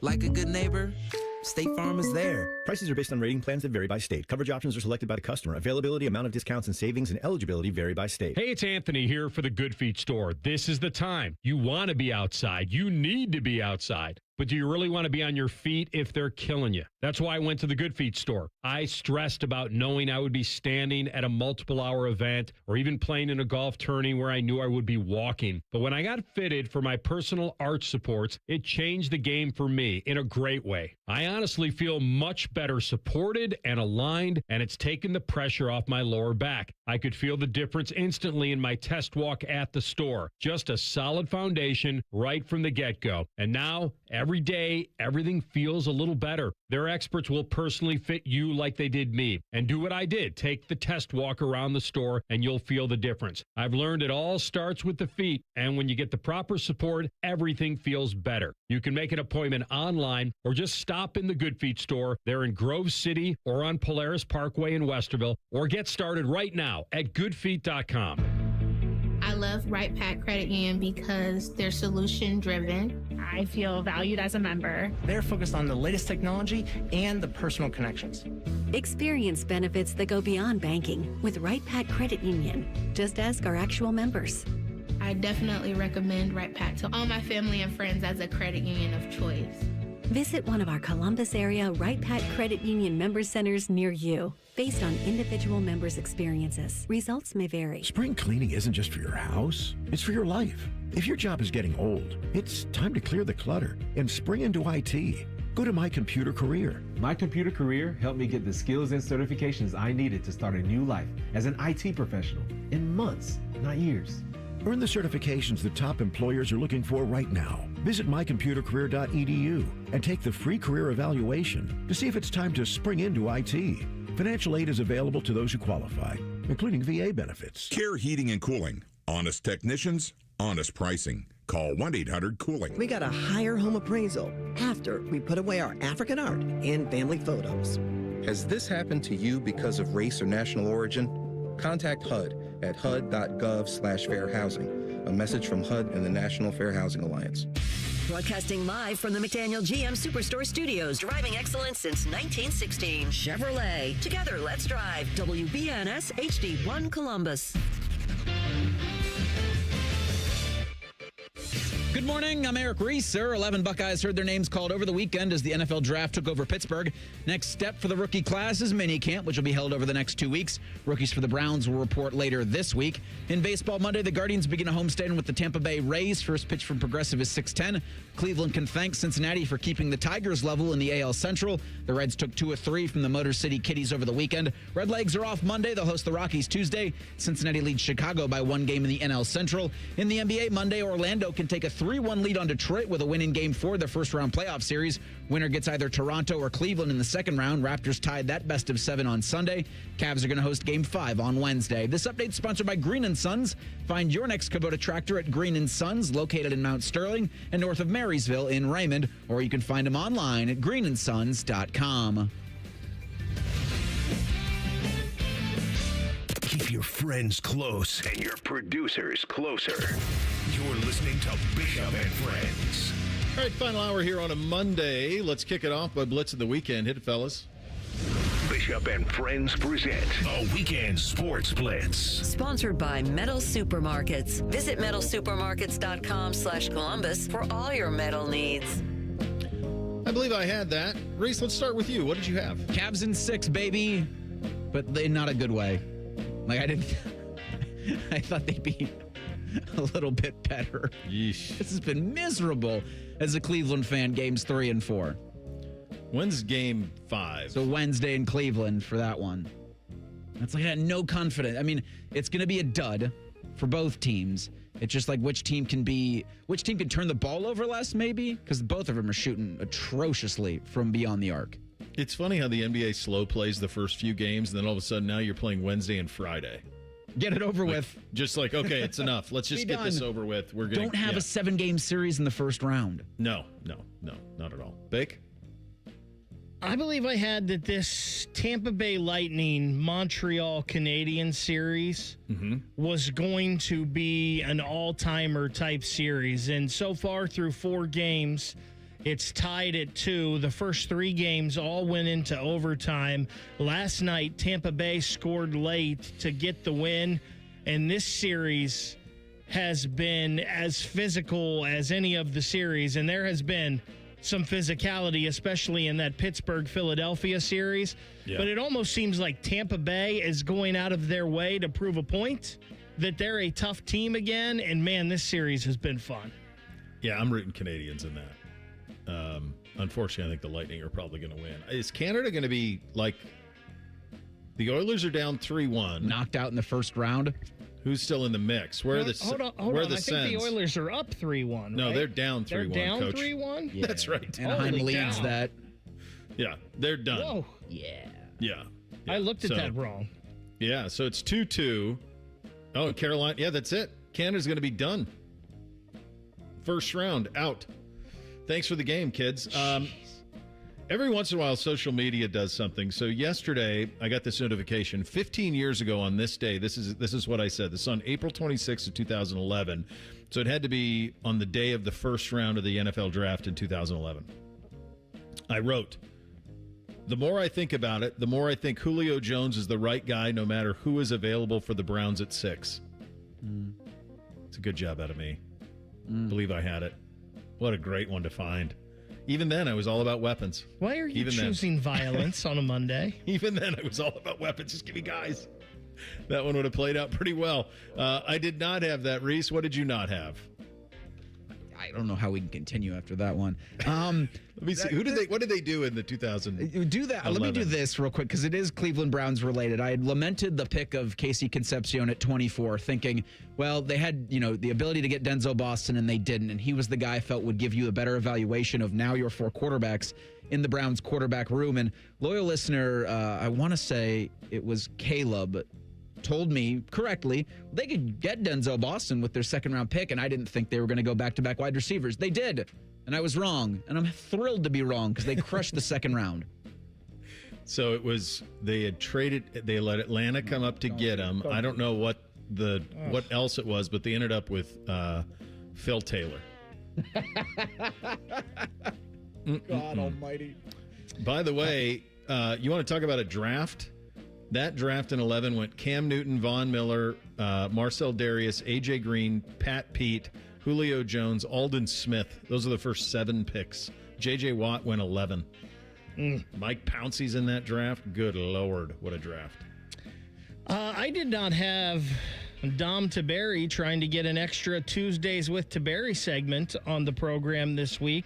He texted me a little bit ago, probably about 10:50. He says, "Did you try calling me?" I said, "Dom, I have not, but I will try tomorrow." Today is Monday. I'm an idiot. He doesn't even know what day it is. He's in Aruba. He's in Aruba living life. Yeah, in fairness, he's on vacation. Yeah. Could you imagine being in Aruba trying to get a second day on the radio with us? No, but I can't imagine being Dom Taberry, and that's exactly what Dom would be doing. Do you guys remember when his son, he's terrified of the ocean, he's terrified of sharks? Ask him about sharks tomorrow. Remember when his son tricked him?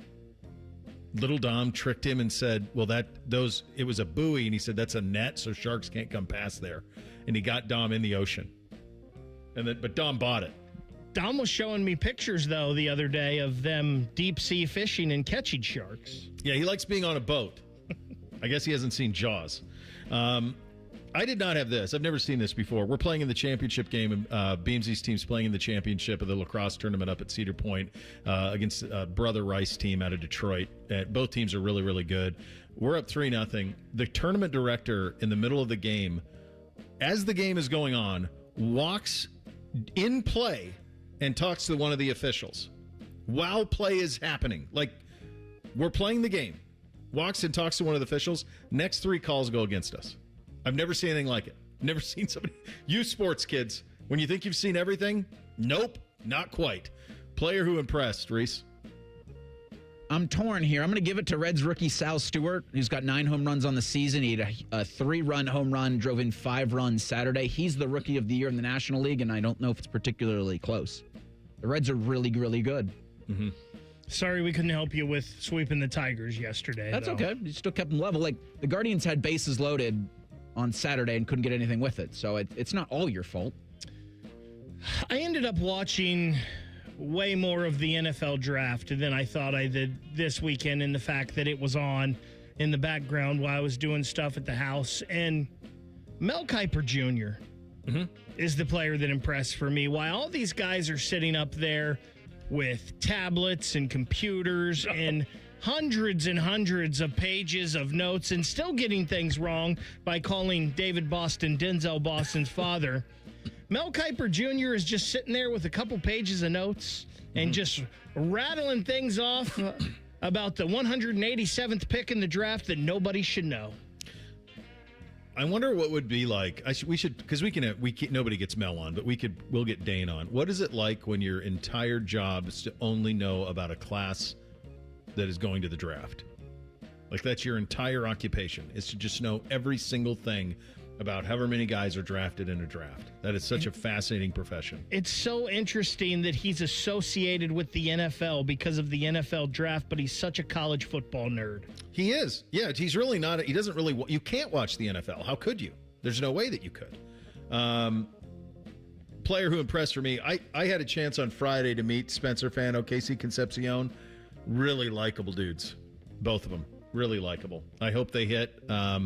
Fano's just a culture tornado. I mean, he's just pure energy all the time. It's going to be very easy to root for them. Hopefully their play lives up to their personalities. Player who disappointed, Reese. This isn't really from the weekend, but this morning around 9 o'clock, I called Heath Health. Sorry to all those in Heath. One of those things, like, I'm sure it's happened before, but I don't think I've ever done it. And now, well. Before the NHL season started, I thought the Blue Jackets made a good move in getting goaltender Ivan Fedotov from the Philadelphia Flyers, a 6'7" big goalie that had some talent and potential, I thought, and maybe could force his way onto this Blue Jackets roster at some time. Well, yesterday, after watching him give up 4 goals in the first 7 shots of the Cleveland Monsters' 4-1 loss to the Syracuse Crunch, I realized why Mr. Fedotov is not stuck in the NFL, or in the NHL, excuse me, and that's because he has no glove hand. Those first 3 goals that went in, I'm telling you, his glove never moved. And it went either right above it or right below it. And I'm pretty sure, Bo, that all 3 of us could have done a better job at catching those pucks than he did. My guy has no glove at all. No.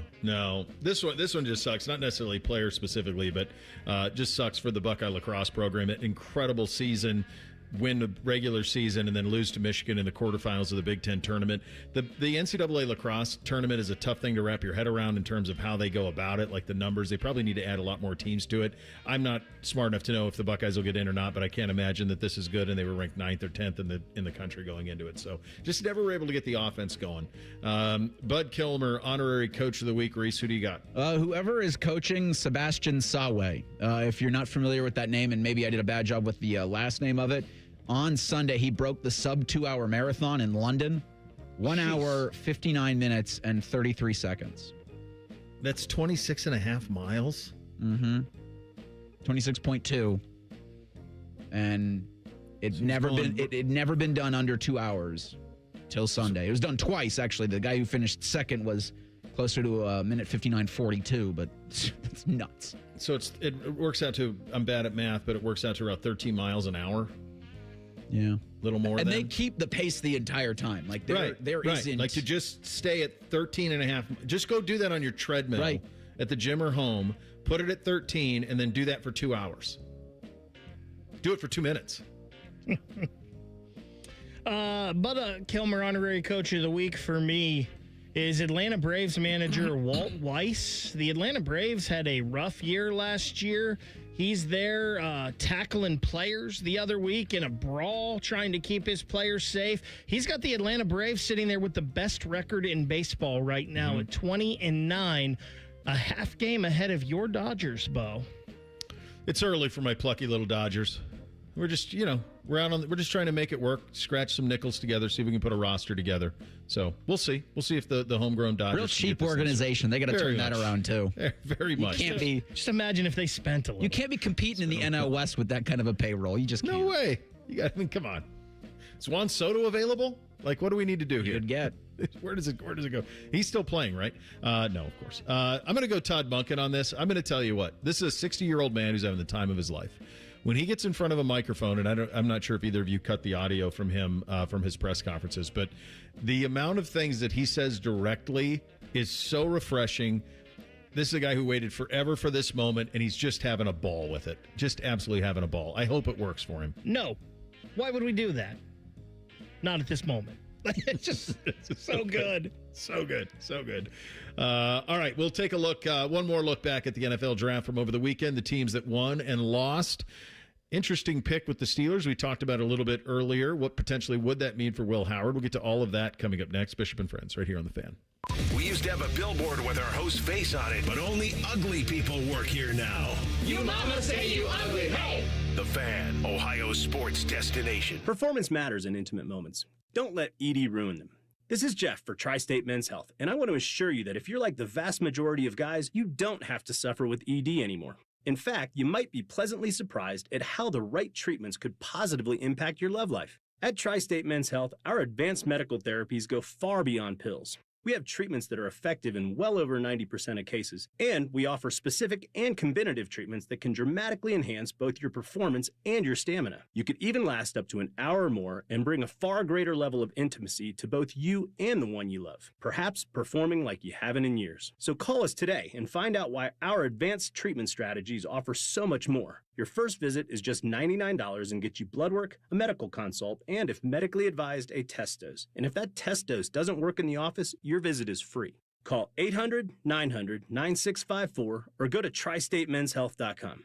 Tri-State Men's Health, advanced medical science to improve men's lives. At Babs R Us, we believe home improvement is life improvement. As the Midwest's fastest growing 5-star bathroom remodeler, we're more than just transformations. We're a community driven by a mission to bring your dreams to life. Our installation team, part of the Babs R Us community, isn't just skilled. They're dedicated to respecting your home. Each day, they bring craftsmanship and hustle, turning your dream space, no matter the size, into reality. Together, we embrace a culture that values diversity, collaboration, and giving back. From supporting local projects to fostering a workplace where every voice is valued, Babs R Us is more than a company. It's a community of experts. We're also expanding locations to create more possibilities for homeowners across the Midwest. Wherever you are, you'll find us ready to turn your dreams into something you can see, feel, and enjoy every day. Right now, get $1,500 off a shower or tub replacement or $3,000 off a full bathroom remodel. Plus, low to no monthly payments. Call 380-225-BAB to schedule your free estimate or go to BabsRUs.com.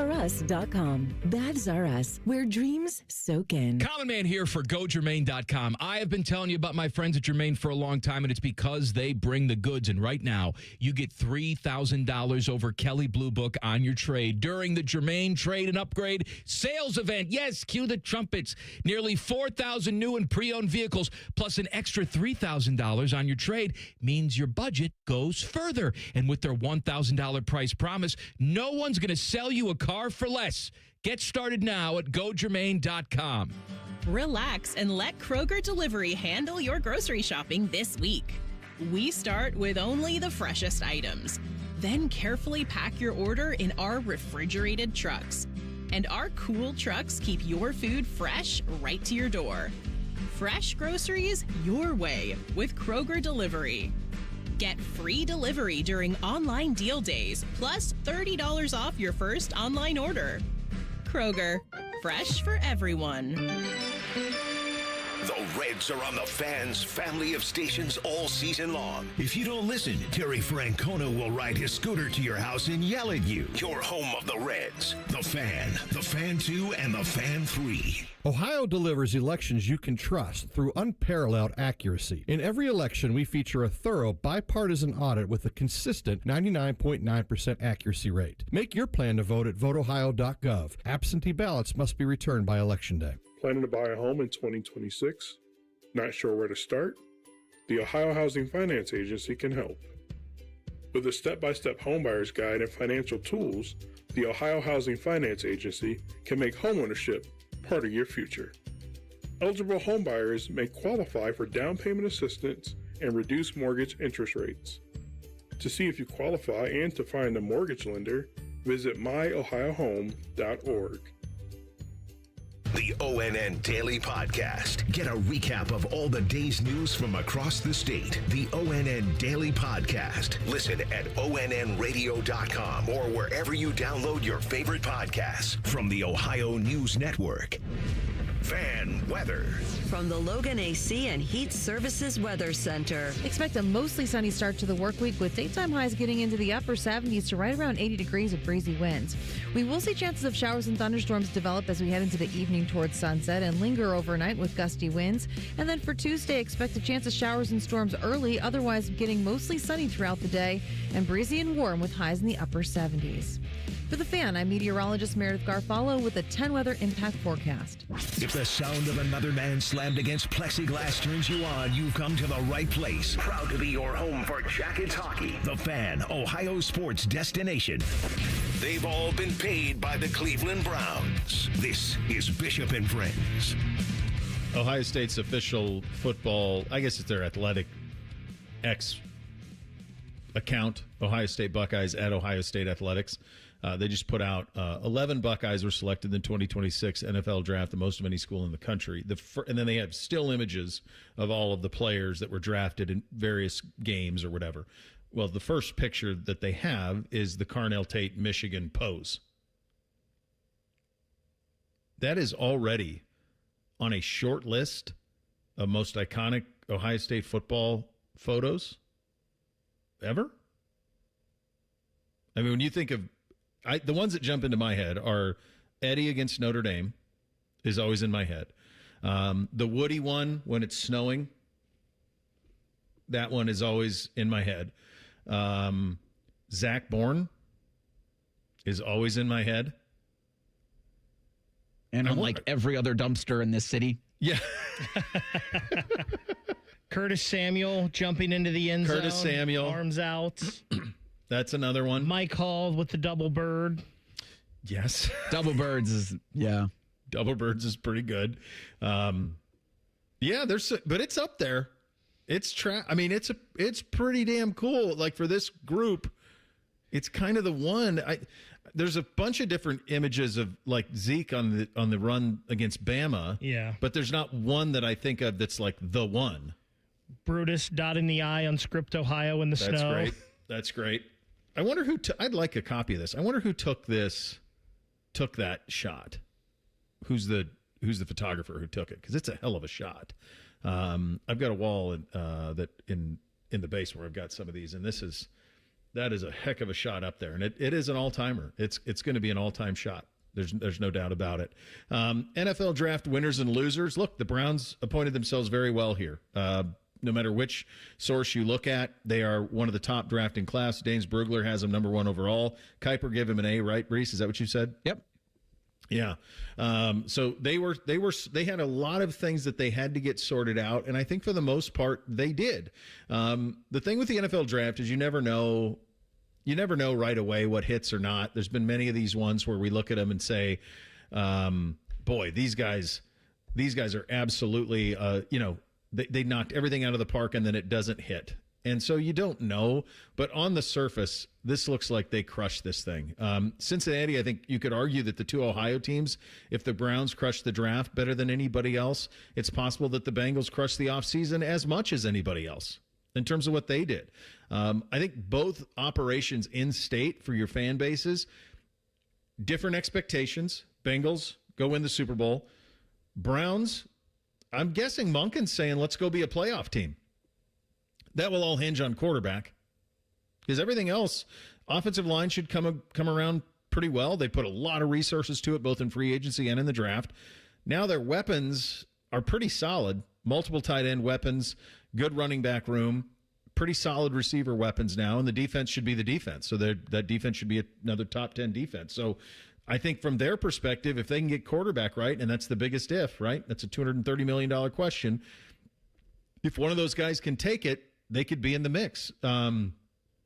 Pittsburgh, for me, in the North is a little – obviously, to me, it feels like they're still operating as if Aaron Rodgers is playing. I just don't – 100%. Right? I mean, I just don't think that they would be this far into this without thinking he was playing. Yeah, and so you had asked earlier if, like, the station in Pittsburgh had put out a poll, and they did. And so this from 93.7 The Fan. Who's your guy? Drew Aller, Will Howard? You're only maybe an hour into the vote, but it's 52-48 Will Howard, Drew Aller respondents. That's about what I thought. I mean, one's a 6 and one's a 3rd. Yep. Will, and you guys saw Will over the weekend. We had a big country concert here. Was it Luke Combs? Is that who it was? It was. And Will was in the mix. On stage, shotgun and a beer. With Zach. Sonny Styles, Carnell Tate, Will Howard, Zach Wierenski with his gold medal on. That's great. It's great. Yeah. That's the thing about Will. Like, whatever happens in the NFL, he can do whatever he wants in this town for the rest of his life. And the cool thing about him is he actually got paid handsomely to be here. So financially, he's in a good spot, too, no matter what happens in the NFL. And he's also going to be one of those guys who's going to be around the league forever just because he's such a great locker room guy. Obviously, he wants more. Like, he believes that he can be a starter in the league. I think if you're from Pittsburgh perspective, you're probably thinking one more year of Rodgers, one more year of Cam Hayward and all of that group, and then let's see over the course of before next year's draft, let's see if we believe in either Drew or Will to be the long-term solution at quarterback. You got a guy who's a 6th-round pick. You got a guy who's a 3rd-round pick. Aller intangibles in terms of just the physical stuff is off the charts. He dealt, to be fair, he dealt with a lot at Penn State. Different coaches, different coordinators. I don't know that they ever put him in the best position to succeed. He was loyal. He stayed there. Probably would have been a late first, early second round pick had he left after last season instead of this one. So interesting to see where all of that goes. Some of the other winners and losers in the draft, it's kind of eye of the beholder. I think that all of the Buckeyes ended in pretty good spots. Austin mentioned McDonald with Houston. Yeah, that's going to track. That works for him. We talked about this on Friday with Sonny going to Washington, with obviously Arvell going to the Giants, with Caleb going to Dallas. I mean, that's as good a fit as it's going to be. The one thing I know some people are like, oh, geez, like Carnell to Tennessee. But look, Cam Ward was the number one pick in the draft last year. You are now his number one receiver. So if you believe in Cam Ward, then, and even if you don't, quite honestly, right, you're going to get the targets. Like, he's going to get 12 targets a game. Like, it wouldn't surprise me if Carnell Tate's over 1,000 yards receiving this season. And they might not be any good, but Tate can become your number one by week 2, week 3. And 8 targets a game. Feels safe. I agree. I think that's very much in play. Was it Max Clare who ended up with the Rams? Yep. I like that too. I think Kasmerick ended up with the Dolphins. Yep. I like the Davis and Igbinosa and IGB going to the Bills. Yep. I think it's a good spot. I mean, I guess we had talked to James last Thursday, and then Austin and Berm talked to James on Thursday as well. And the fit, I think, is the biggest thing. And all of these guys, even Ethan Onianwa to the Falcons. Sure. Like, well, isn't Bill Bill Callahan? Callahan is there, right? He is. Yeah. Right. So he went back with Kevin. Fit so is... yeah. He'll get a hell of a chance there. I think Max Clare is. I know that statistically it wasn't there the way that a lot of people around here thought that it was, but I think he came here for a little body by Mick, and I think the pass catching stuff is going to transfer lovely to the NFL. I think the Rams are going to love Max Clare. Yeah, I agree with that. He came here to develop as an overall tight end, I think, in his blocking, getting stronger, that kind of stuff. I think, Tyler Higbee has been great with the Rams. So I think Max Clare went to a pretty good spot. Yep. How about the Styles family? First rounder and a fourth rounder in the same draft. Pretty good genes. Your offspring. Mm-hmm. Jeez. I was shocked, by the way. Maybe I shouldn't have been because he ran so fast. Mm-hmm. I was kind of shocked Lorenzo went 5th round to the Saints. Well, I thought he was going to be later than that. Yeah, I think so. I mean, that's a hell of a job. I mean, this is a guy who started out a receiver at Notre Dame, then came here and transitioned to the secondary, and then he ran. If you run what he ran, I mean, that's how it happens. I mean, people love those measurables, Reese. Right. Teams can look at that and say, well, if I'm not going to use him defensively, he can be a depth guy, and I can use him on special teams. Yeah, like that's what it struck for me for Lorenzo. It's like, be a special teamer for 8-9 years. And you can worry about that there. Like, he's a guy that's probably going to be a return man for them or in the league for a long time. When I hear people talking about, he's a return man in the first round, that's a little bit of a problem to me, as you heard with some people. But in the 5th round, I'm all for that. I think what the Browns are saying with Concepcion is he can do this too. I don't think he will be their returner. Why would you assume that I was talking about him? Because I know where they see him as a many-tool player, and it's all is forgiven because they got Denzel Boston anyway. Reese, does Bake work for the plain dealer too? Like he's got the negativity he moonlights to him? On a couple different things. I mean, like, so there's. Listen, if they pay me, there's a chance I'll do it. We'll see who John Breech thinks won and lost in the NFL draft in 2 minutes. Bishop and Friends, right here on The Fan. When you saw your heating bills this winter, did you think this is out of control? The problem is your house is leaking money, and the only thing higher than your heating bills are your cooling bills. Steve here from USA Insulation. Let us fix your energy bill problem for good. If you aren't foam insulated, you really aren't insulated. For $99 a month, interest-free, we'll foam your home and help cut those energy bills. 529-2440 or usainsulation.net. USA Insulation. Veterans and active duty service members, when your call to service ends, your mission doesn't have to. Go from GI to IT in just a few months at My Computer Career. Prepare for a high-demand career in cybersecurity, protecting people, systems, and institutions from real cyber threats. Cyber warriors are needed now. Will you answer the call? Go to mycomputercareer.edu/CWP to learn more. That's mycomputercareer.edu/CWP, an Elite CompTIA certification partner. VA education benefits are available to those who qualify. Hey, it's Austin Ward. Listen to The Beat with Austin and Byrne, now powered by the Waterworks and Header Heating, Cooling, and Plumbing. Get the latest Buckeye news, insights, and unbeatable analysis every day. Don't miss a moment. Stream The Beat with Austin and Byrne, sponsored by the Waterworks and Header Heating, Cooling, and Plumbing. Get Eco. ECO. When your drain is clogged, our drain team will clear it for just $93. If we can't clear it, it's free. And we guarantee it will stay clear for at least a year, or we'll clear it again for free. Get Eco. ECO. Go to geteco.com. Every year, tens of thousands in Central Ohio choose Columbus State Community College to start what's next. They're earning degrees that open doors to in-demand jobs, stable careers, and real earning power. They're bridging the gap to an affordable university bachelor's degree, avoiding the trap of student loan debt, and moving their lives and our community forward. Columbus State is making Central Ohio stronger. Apply today at cscc.edu. Bishop and Friends is sponsored by Diamond Seller, your true jeweler for almost 80 years. The Fan, Ohio's sports destination.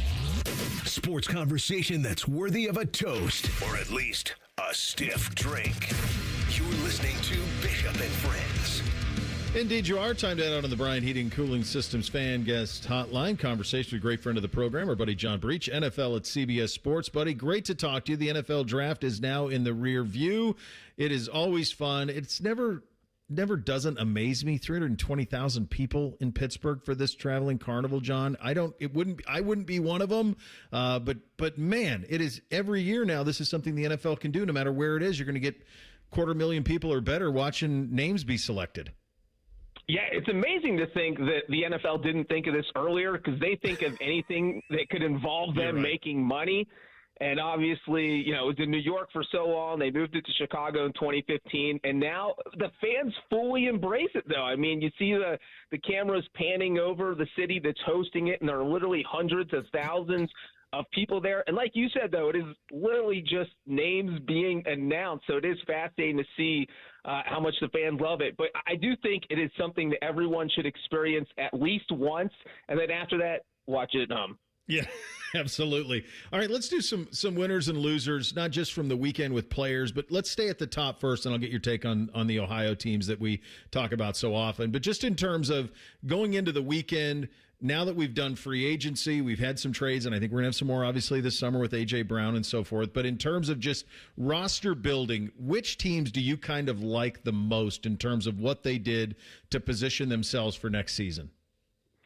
Well, I'm going to give you a list of some bad teams that I thought did really well, and I don't know how well that's going to position them into next season. I don't know if that put them in the playoff contending status.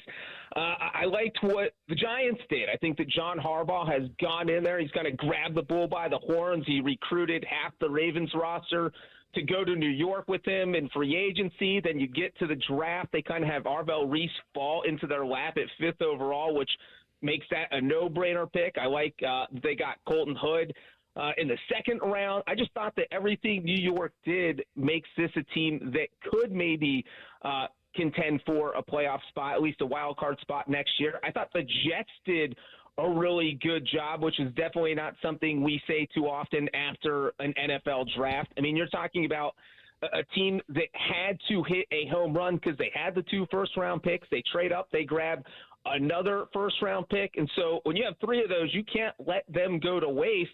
The David Bailey pick was a no-brainer. I thought getting Kenyon Sadiq, I mean, I don't know if the Jets, obviously Geno Smith is their plan at quarterback, but if he just plays average football with the weapons they've put around him, the Jets could be okay. So I thought the 2 New York teams were 2 teams that really crushed it in the draft.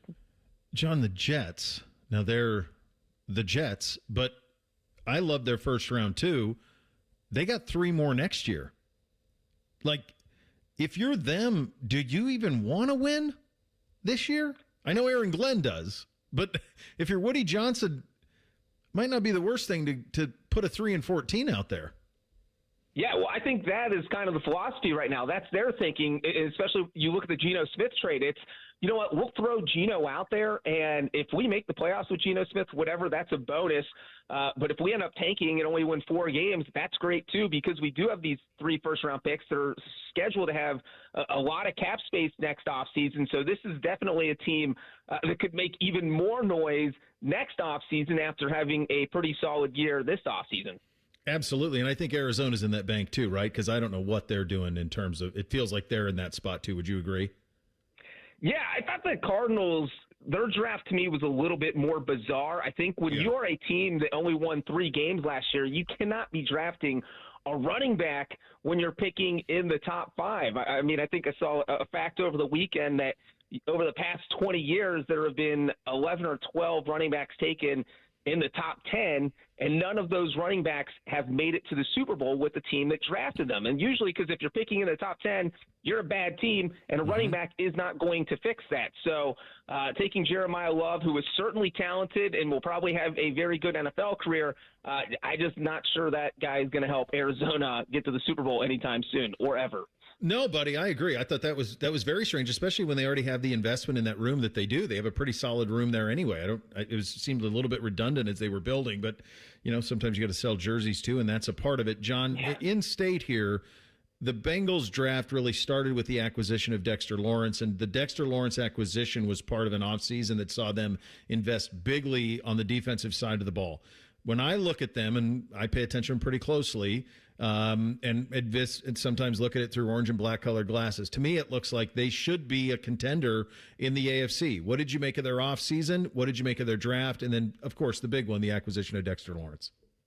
Yeah, the Bengals offseason has been surprising just because it seems like they've changed their organizational philosophy. I mean, this is not a team that trades the 10th overall pick that goes out and makes these huge trades. So I thought getting Dexter Lawrence was a total shocker. They went out and made some smart moves in free agency, whether that was getting Brian Cook, whether that was getting Boye Mafe. Those are moves they had to make because I don't think that Joe Burrow's necessarily upset, but I do think that the team understands, hey, if we miss the playoffs for a 4th straight year, there could eventually be trouble. So you kind of have to do everything you can to prevent that from happening. And so you have that bad defense. They've made a lot of upgrades. I think Dexter Lawrence is going to help out a lot. We know how good that offense is. So, yeah, I do think the Bengals have done a great job. I thought they had a pretty solid draft, getting a pass rusher, Cassius Howe, who kind of has a skill set that nobody else on that defensive line has for them. So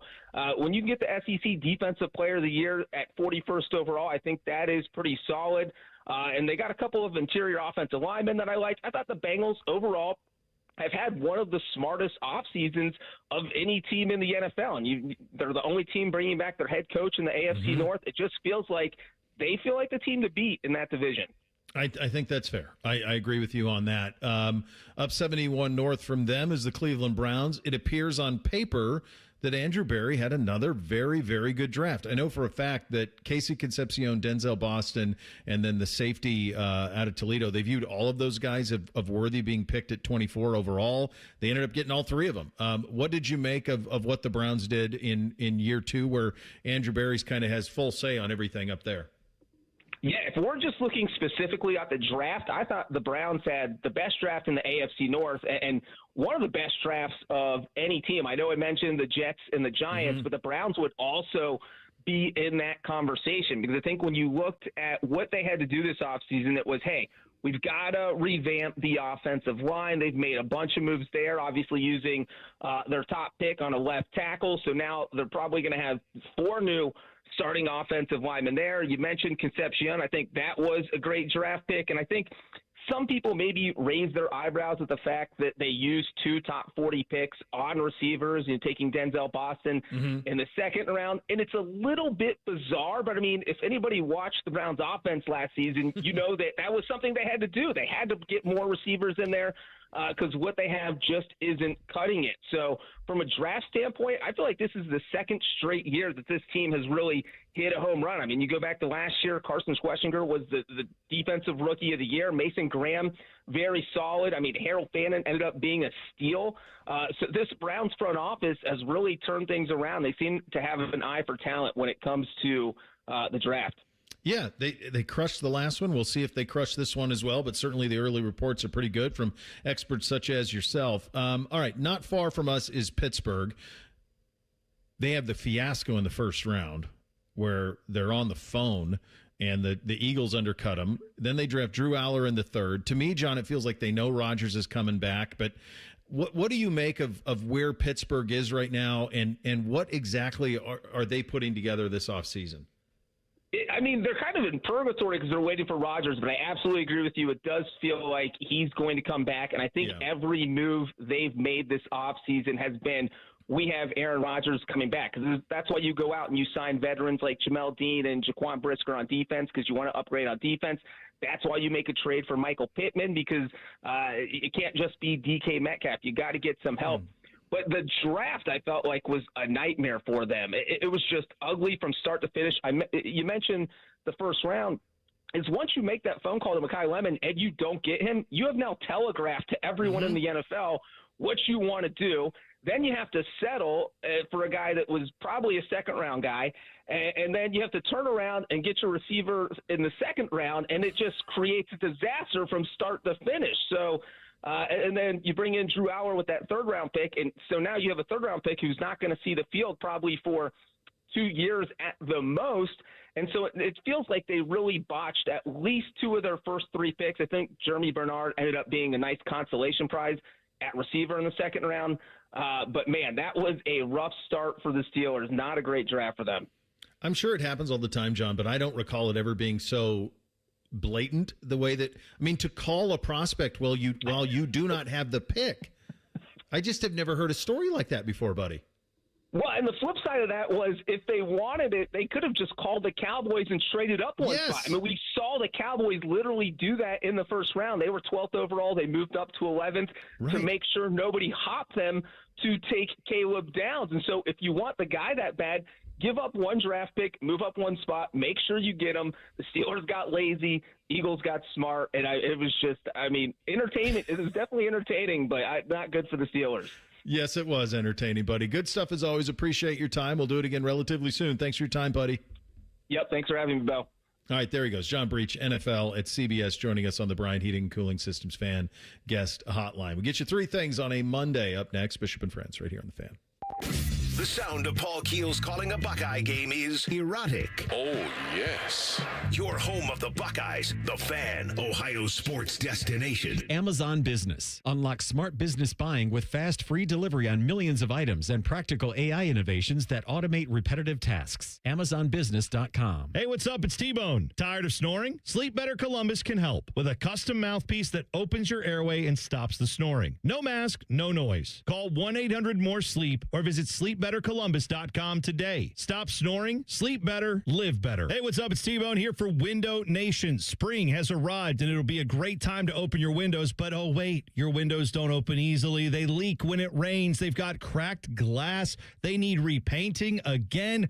Ugh, getting top quality custom fit windows from Window Nation, that's easy and affordable. Right now, during the More You Buy, the More You Save sale, you could save up to 50% off all your windows. Plus, you could get them with zero interest for 5 years. During uncertain times, one of the best investments you can make is in your home. Experts report that windows retain 80% of their value. With Window Nation, you'll get windows that easily slide open and closed. They are made with top quality seals so they won't leak when it's rainy or windy. And unlike other windows, they're maintenance free. They're so good, Window Nation stands behind them with a lifetime warranty. And they're rated A+ by the Better Business Bureau. Don't wait to put an end to your window problems. Save big with Window Nation's The More You Buy, The More You Save sale. Going on now. Sale ends soon, so visit windownation.com for your consultation. For decades, Morgan & Morgan has represented hundreds of thousands of people at their hour of need.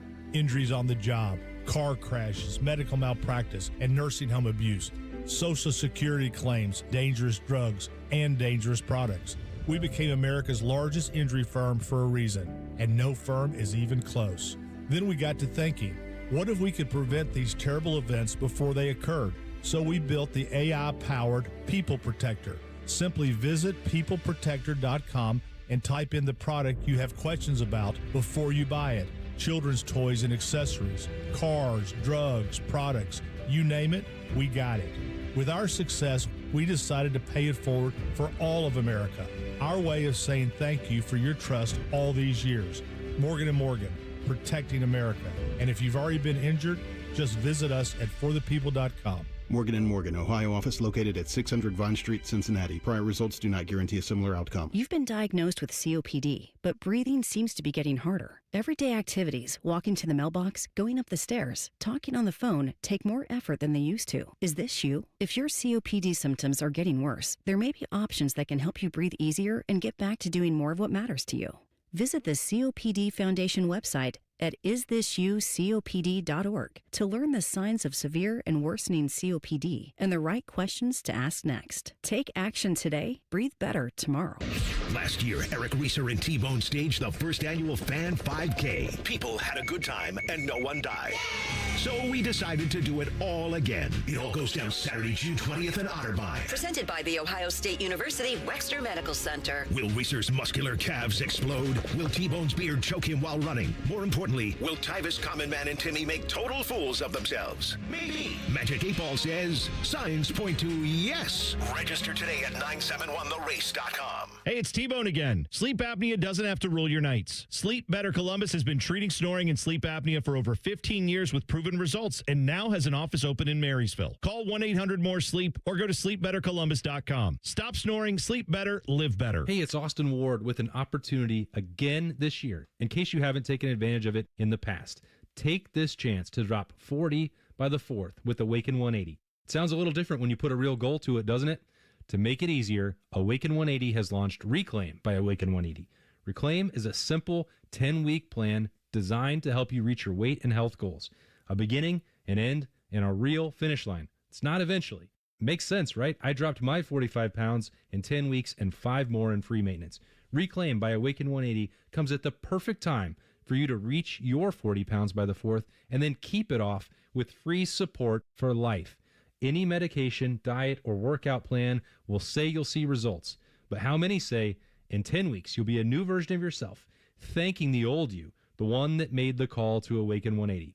40 by the 4th and keep it off, medication free. Do what Beamer did, Berm did, and I did. Online at awaken180weightloss.com. The Fan Poll is sponsored by JT's Pizza and Pub, home of award-winning pizza and 32-ounce Yingling drafts for only $4. The uncle you never knew you had. The friends you kind of wish you didn't. This is Bishop and Friends. All right, Reese, what do you have in the poll today? Daily Fan Poll sponsored by JT's Pizza and Pub. It asks, does seeing all these Buckeyes get drafted change your feelings about last season? 85% say no. I think that's a good job, I think, out of the poll. I think it, yeah. I think it doesn't for me. You beat Michigan. You ended a drought. Yeah. You competed for a Big Ten championship. The only 2 losses you suffered were to the last 2 teams playing. Yeah. I think it does, too. I think that's fair. I think that's a pretty good representation. All right, time for 3 things on a Monday. Hit it, fellas. 1, 2, 3 things. Sponsored by Newman Roofing. For all your roofing, gutter, or siding needs, call Newman Roofing today at 614-NEW-ROOF or visit online at newmanroofing.com. All right, number 1 for me, long weekend of lacrosse up at Cedar Point. All day Saturday, all day Sunday, truly all day in both instances. We'll start with the 7th. So this is NBC's team. They're pretty good. They're playing in the semifinals. This is something that happens a lot in the sport because I don't think enough people who know it are willing to officiate it. So inevitably what happens is people end up officiating who don't all the way know it. And the worst thing that you can happen in that sport is if you allow it to get too physical too quick, because you can't rein it back in. So my advice to anybody who's officiating it, if you're officiating kids, youth level, whatever, have a tight grip on it early, and then that kind of will set the table. So in the game we were playing, a rival, and it was one that got chippy early, and it just kept devolving and devolving and devolving. And at the end of there's like 5 minutes left in the game, and one of their attack, our goalie comes out, one of their attack, like, kind of knocks him over, knocks him over, which is fun. It's legal, but then takes it a step further and really buries like the goalie's head. So flags start flying. Well, then fists start flying. And I've never seen this with one of my kids. We had a legit brawl between mostly eighth grade boys at the end of a lacrosse game. And there's a million factors for this. Number one, the people who are hosting these tournaments should pay more so that you get better folks who know what they're doing with the sport.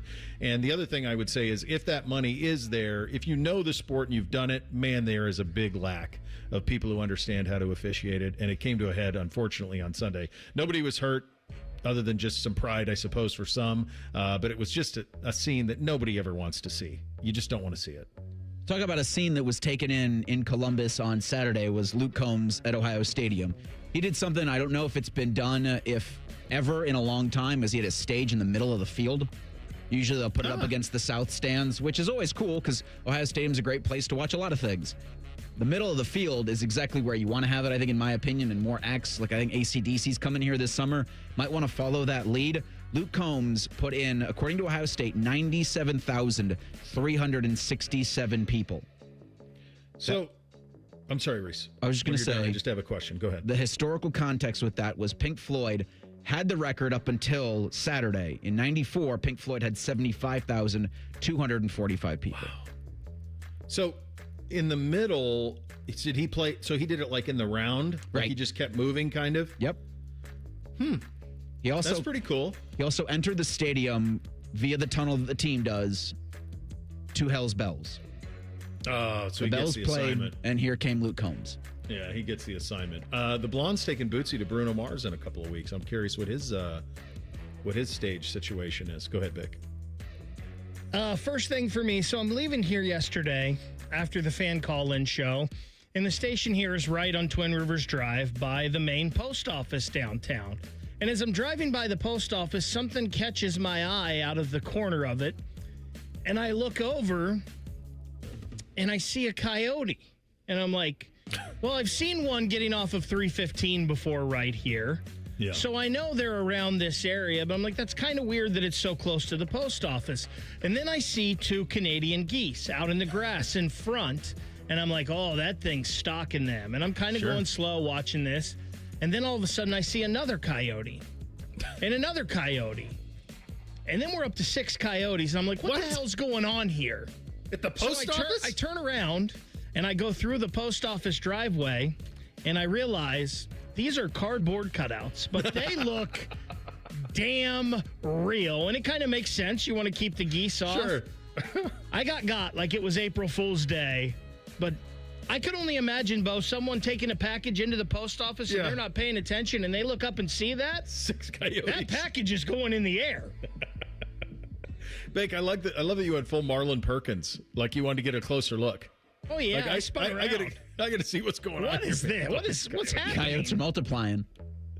Note 2 from youth lacrosse tournament over the weekend. It's about as cold as I've been. And part of it was I wasn't prepared. My apps showed 53 and kind of sunny and cloudy. Okay, that's nothing.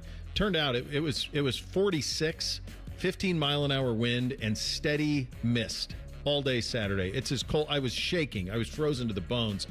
And I was not done any favors by the tournament organizer, who, for reasons beyond anything I can understand, scheduled teams to play at the following times: 10:30, 1:30, 4:30.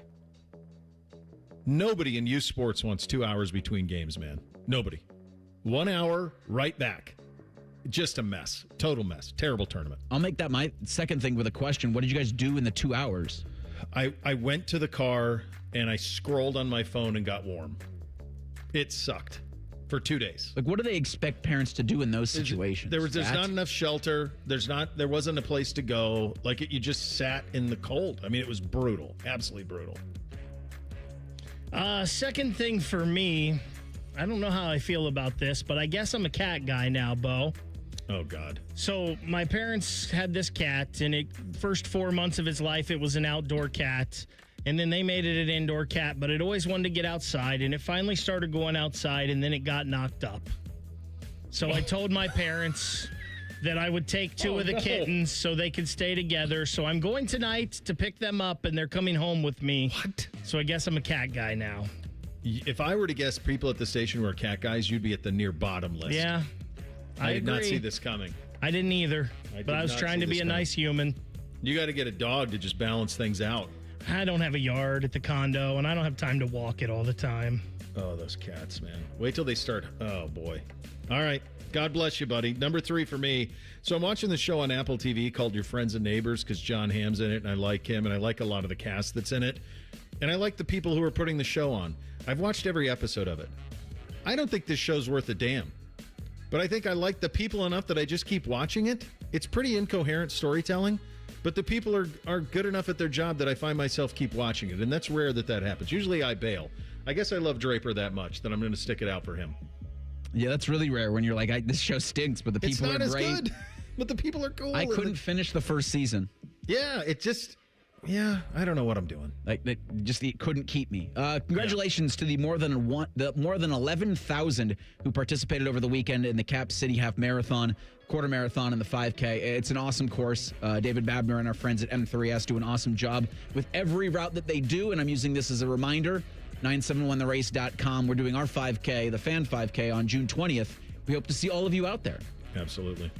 Final thing for me, don't go anywhere. Rothman and Ice coming up next at 1 p.m. The floor is yours. You can vent on your team's draft. You have that to look forward to, which is nice. We're back tomorrow, Bishop and Friends, right here on The Fan. Matty Ice is currently bathing himself in creamy jalapeno dip. And I've officially run out of ways to tease this show. Rothman and Ice. Weekdays at noon.